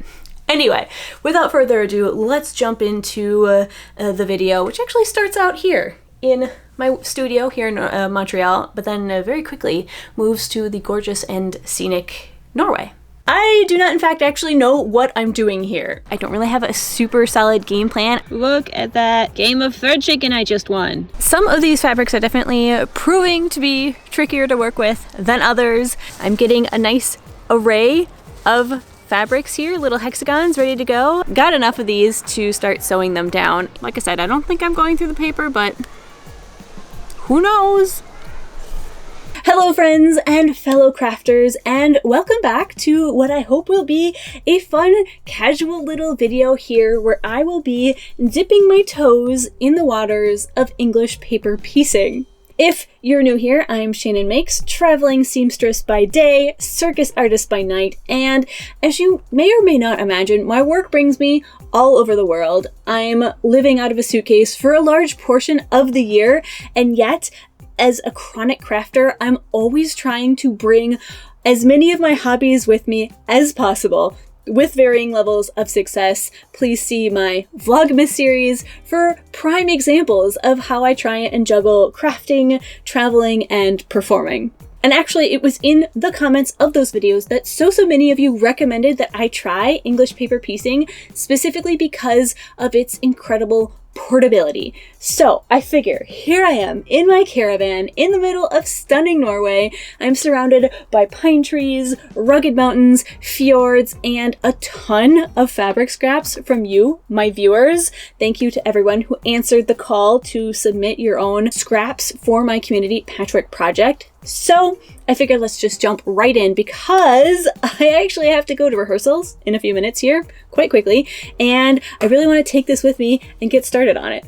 Now I have to start this video out with a small confession, because a main part of English paper piecing is the paper. You're using these paper templates here to wrap your fabric around, and I guess it kind of helps to hold the shape of the fabric as you sew them together. And originally I was thinking, oh, this is going to be perfect. It's the best opportunity to use up what is at this point my quite extensive collection of scrap paper and cardboard. If you've been on the channel for a while, you do know that I like to recycle and reuse things as much as possible, and this seemed like a great opportunity. But the confession is that in a moment of weakness, I caved in and purchased these. Now this is a pack of 300 of these pre-cut paper templates from Amazon, because the thing was that as much as I absolutely loved the idea of using my scrap paper, I just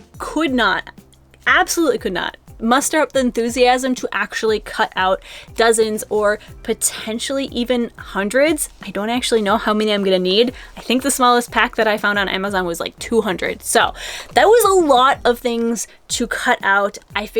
I just knew inevitably they'd end up wonky, they wouldn't be the same size, which means it would probably be a headache to sew together. Plus, you know, I think everyone can relate with the pre-travel time crunch. So I caved in, I bought these, and even though it is slightly off-brand, I do honestly think I made the right decision.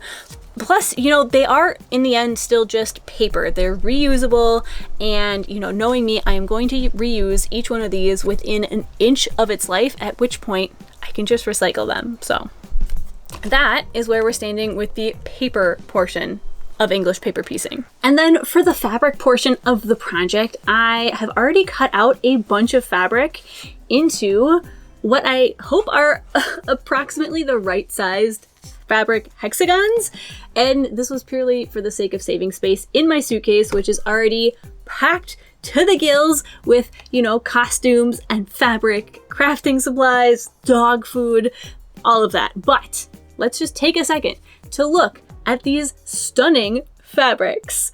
Now, you will notice I have chosen to go with Hobbit colors. Again, you know, it's my classic go-to look. I will never tire of a good Hobbit colorway. However, if you are getting tired of me always working with the same colors, don't worry. I do actually have another project here with me on tour. It's the one that's taking up all the space in my luggage at the moment, actually, and it is using a different set of colors. So I will branch out eventually. It's just for this first one. This is my sewing safety blanket. It's my, you know, my warm-up project before we try new colors and new shapes, all that good stuff. And then lastly, I've got my travel sewing kit here with hopefully everything I'll need for this project. It's pretty basic, you know, classic needle, thread, seam ripper. Hopefully we won't need that, but you know. And then at the last minute, I threw in a few of these little plastic clips, just figuring they might finally come in handy. I purchased them years ago during a pandemic purchasing streak and then have literally never used them since then. So I am hoping that they might come in handy for this project. Threw a few of them in there, and yeah, I figured now it's time to pack all this up, throw it on the backpack, get on the bike, go to rehearsals, and hopefully I'm going to have a little bit of downtime here and there to show you around the tent and to get started on this.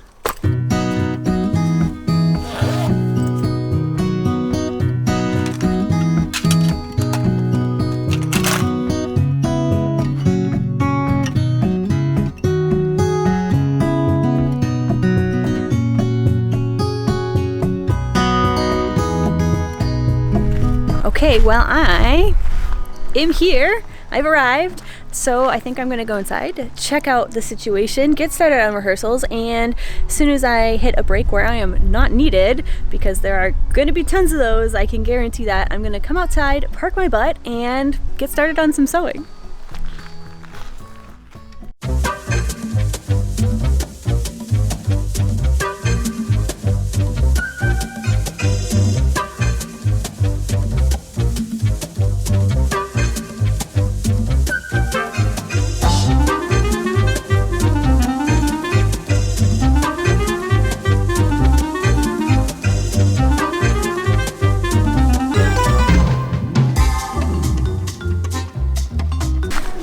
Time to start sewing.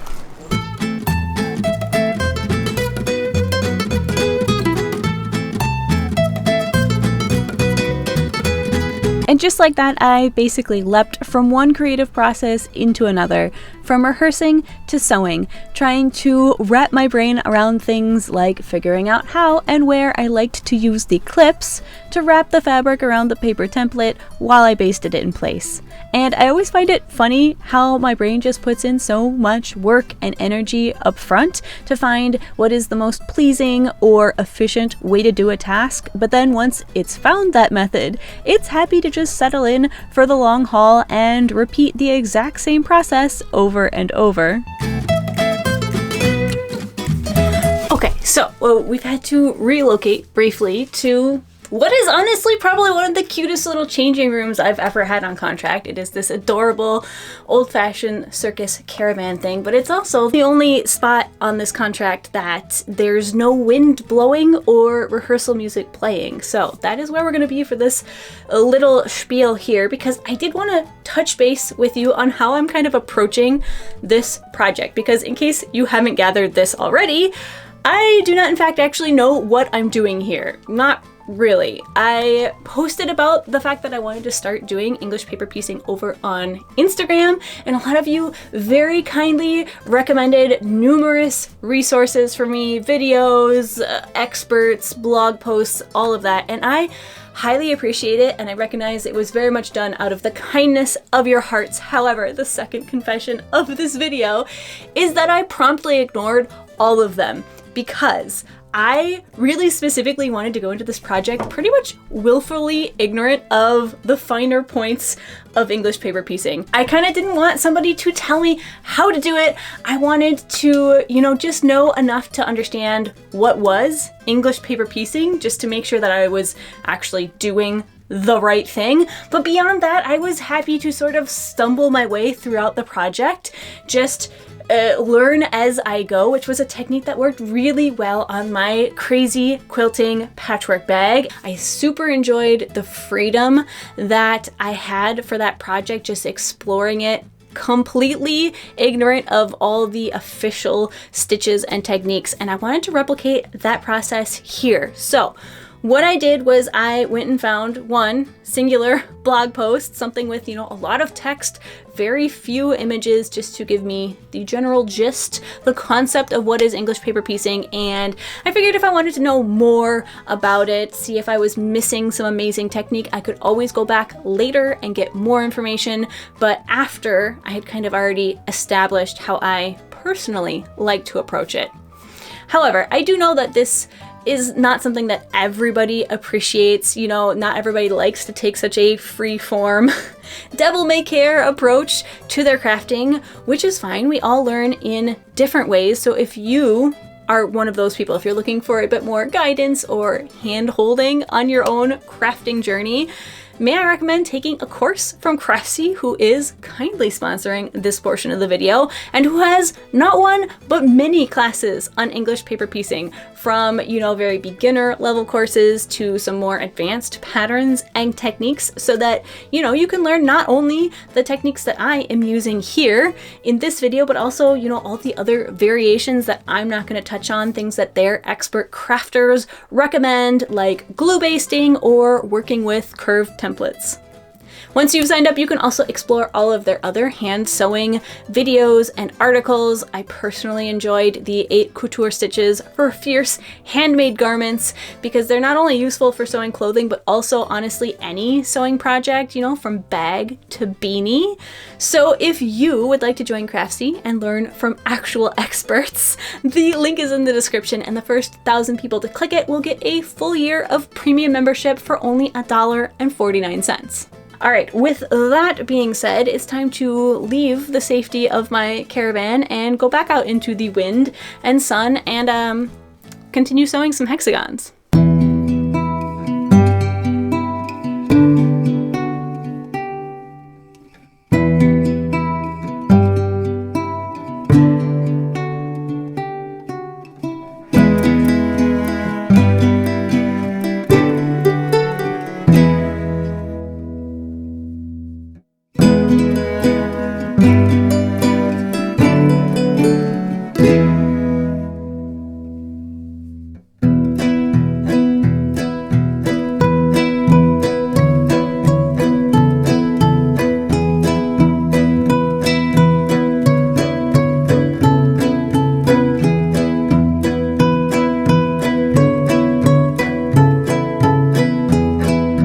So I settled in for what turned out to be a pretty long stitching session, but that's not really surprising.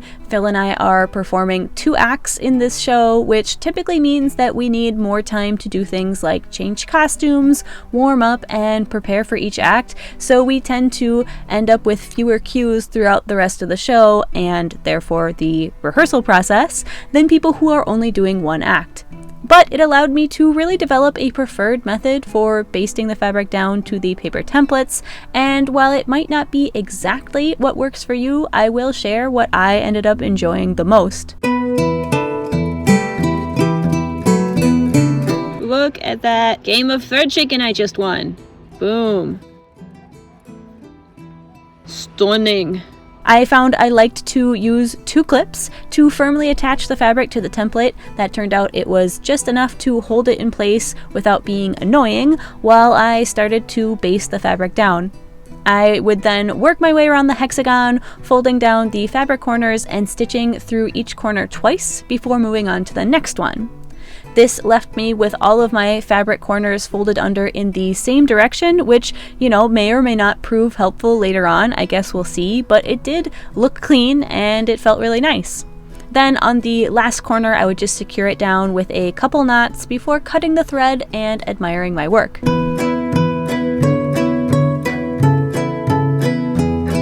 Some of these fabrics are definitely proving to be trickier to work with than others. This one, for example, which I'm not sure if it's going to show up on camera, but it is really thick. It is almost like upholstery level thicknesses, and the fold of fabric, turn of cloth. It means that I kind of didn't leave myself quite enough seam allowance. It is proving a little bit tricky. My corners are quite bulky and I'm having to do a few more tacks in each corner than in other ones, but I will say that generally speaking, I have been leaving myself quite enough seam allowance, which is good because these are all pre-cut. I can't go back and change the seam allowance on them, and it's proving to be more than enough on the thinner fabrics. It's really just the thicker ones that are tricky, but look, I'm getting a nice array of fabrics here, little hexagons ready to go, and I can't wait to start sewing them together, but it's probably gonna have to wait because I think I'm gonna be called inside pretty soon here.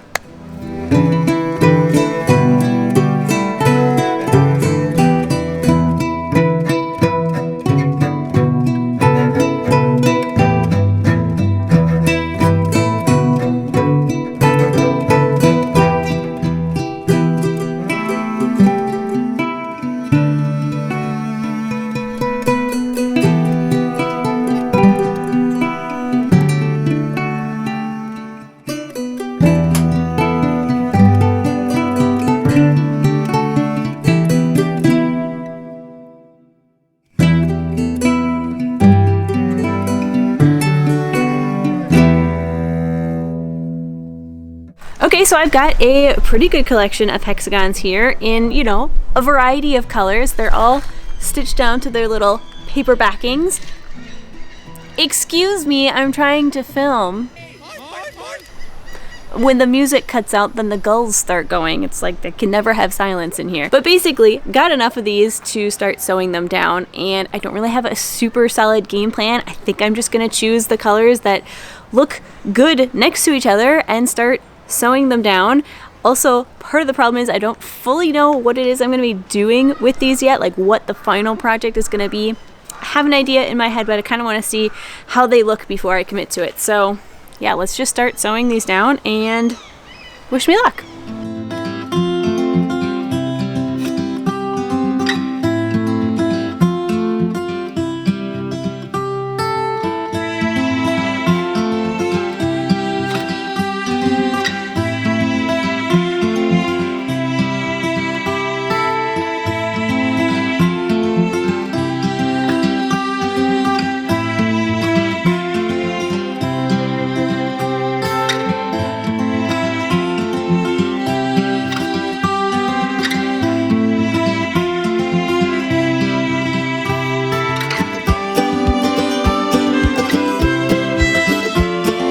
My approach to sewing these together was, let's just call it, lacking a discernible order or plan. I didn't plan anything out in advance. I just went through the various options and found color combinations that looked nice next to each other, either because they had similar color schemes or sometimes because it was a good contrast. Again, this is a similar approach to what I did in my Hobbit robe, and the effect there was delightful, so I kind of tried to replicate it here. The bonus side effect to this approach is that I found it extra portable. It was kind of a quilt as you go approach, even though I think that's actually not strictly what quilt as you go means, but I think you understand what I'm trying to say.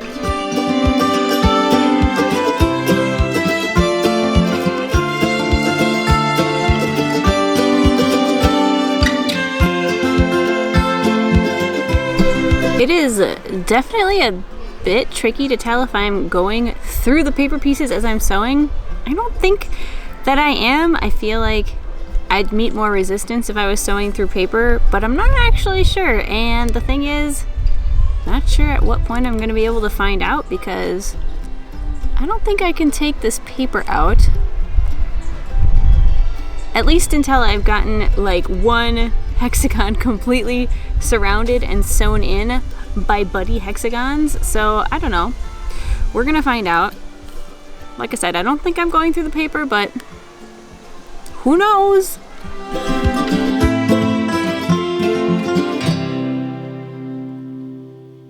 So let's clarify what I meant when I said quilt as I go, because I'm sure I'm going to cause confusion here. What I mean is, I feel like I've seen some very beautiful aesthetic reels on social media of people sewing all of these well-planned formations of hexagons together into repeating patterns, and it all looks gorgeous and it's perfect for catchy reels, but it's also not what I'm looking for in this specific project.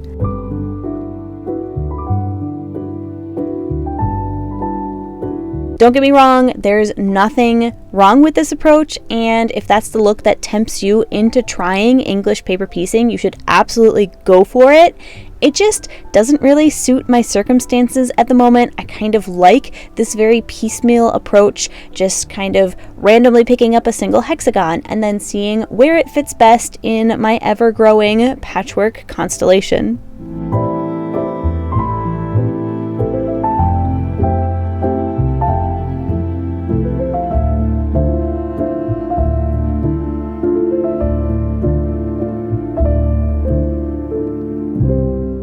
Also, let's take a second to appreciate what happens when I've been stricken by the urge to sew, but I've also left my tripod at the tent.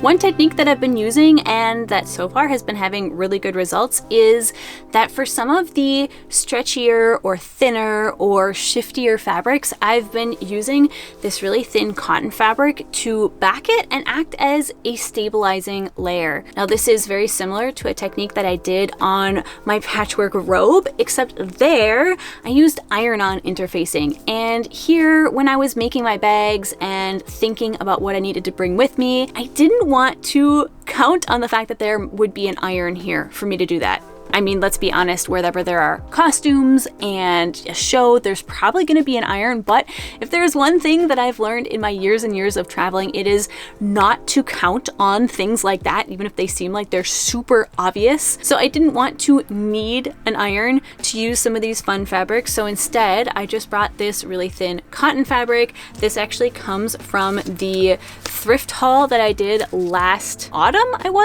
where I got something like 70 yards of fabric for roughly $100. It was wild, really fun video. You can go check that out if you want, but it is kind of fun that I have been able to work through not only your stash, but also my stash for this project. And I have just been basically cutting out hexagons exactly like I did for all the other ones. And then whenever I come across a fabric that is shifty or thin or stretchy, I've been using this as a second layer, a backing layer, to just help stabilize it. And I had, for example, one red knit fabric that was incredibly loose weave. And so I just used a layer of this, double it up, and it worked really well. It is now stitched in to the rest of my patchwork fabric. You can't tell that it's just, it blends in super well, but it just stabilizes it so that the whole thing doesn't get really wibbly and out of shape. It's really easy to just add a second layer, and it's a technique that's been working really well. So if anyone else out there is doing paper piecing with a wide variety of fabrics, highly recommend either interfacing or interlining, you know, using a fabric as stabilizer. 10 out of 10, would recommend.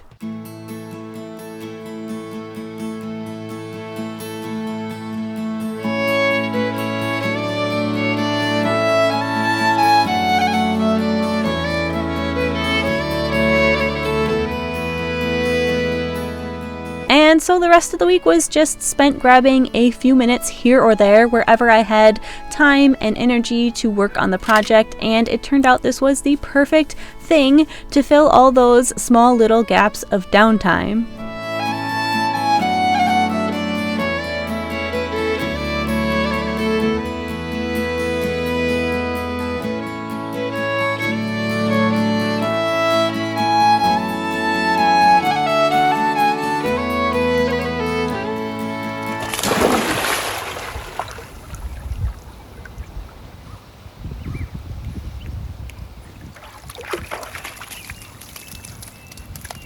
Okay friends, I kind of fell off the filming train for a moment there because as rehearsals progressed, I was needed more and more on stage, and my chunks of time for filming and sewing obviously dwindled more and more, as did my energy level for setting up cameras and talking to y'all and everything. So I thought, let's just sit down here back in the caravan, nice and cozy. I'm basically done for the moment with this. I can show it to you and we can talk about my thoughts on English paper piecing. Did I like it? Do I love it? Will I be doing more? First of all, let's take a look at where I'm at.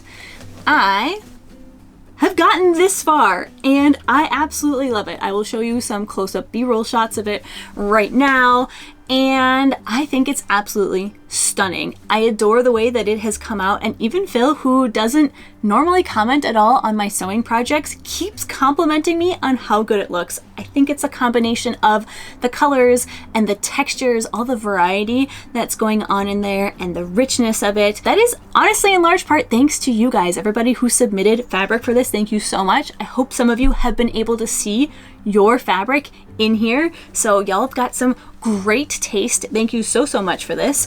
And you're actually probably, many of you, wondering what this is going to be. Now it is actually, I think, going to be turned into the fabric for a paravent.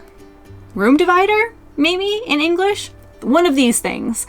So I found a frame for this, a wooden frame in the garbage. It was just in an alleyway in Montreal last summer. Found it while I was walking Canal, and you better be sure that I grabbed that frame, hauled it all the way back home, and it has been waiting for me for over a year to do something with. So I thought it would be super fun if I could make those 3 panels of fabric out of this, the Hobbit colorway, mount it onto there, you know, spruce up the wood, make it look nice and fresh, and then use it as a background in some of my videos. I think it could be stunning. But then also, because as you know, I do have another fabric project planned, I thought I could do one side in the Hobbit colorways, and then on the other side of the divider, I could use all the other fabric you guys sent in this other colorway with the new template shape that I got. Just have a completely different look for my backdrops. So that is what I'm planning on doing.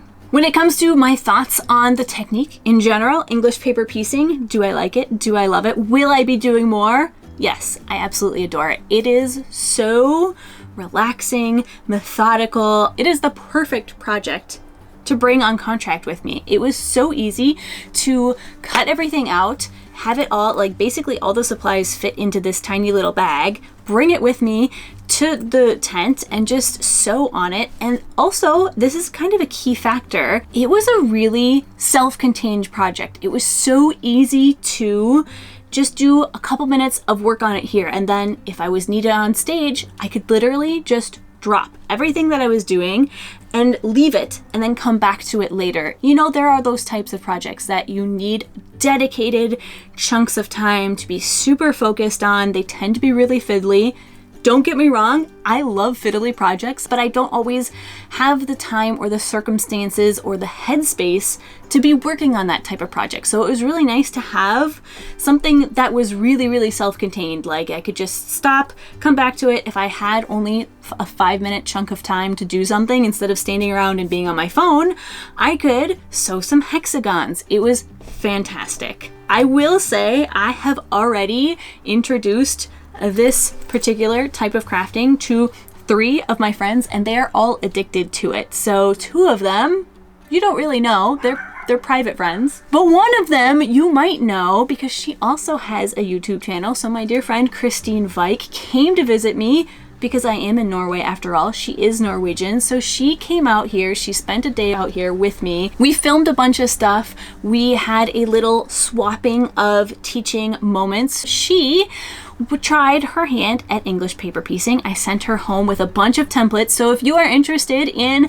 another take on this topic, be sure to go over, subscribe to her channel, keep your eyes out, and you can see her interpretation of it. And then also, you know, pop your questions and comments in, you know, down below, off to the side, wherever they are these days, because I do have another project coming out. And so I will try to answer anything that I, you know, didn't maybe touch on in this video.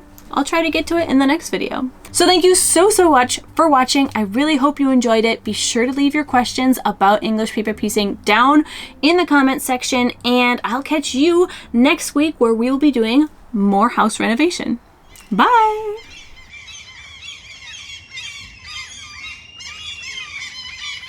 Good grief. Oh, ben calmez-vous là.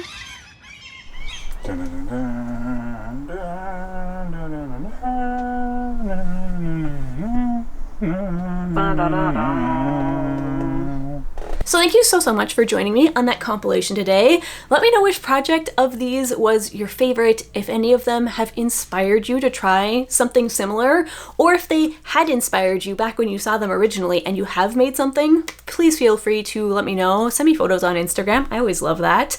And let me know also, you know, what were you working on while you watched this? Because I'm willing to bet that the vast majority of you were doing something else while this ran in the background. And I would love to know what, because I always get very fun comments with people telling me what they're up to. So on that note, I am going to get back to what it is I am working on here, and I'll catch you in the next video, whenever that shall be, or maybe on my main channel next Friday. Bye!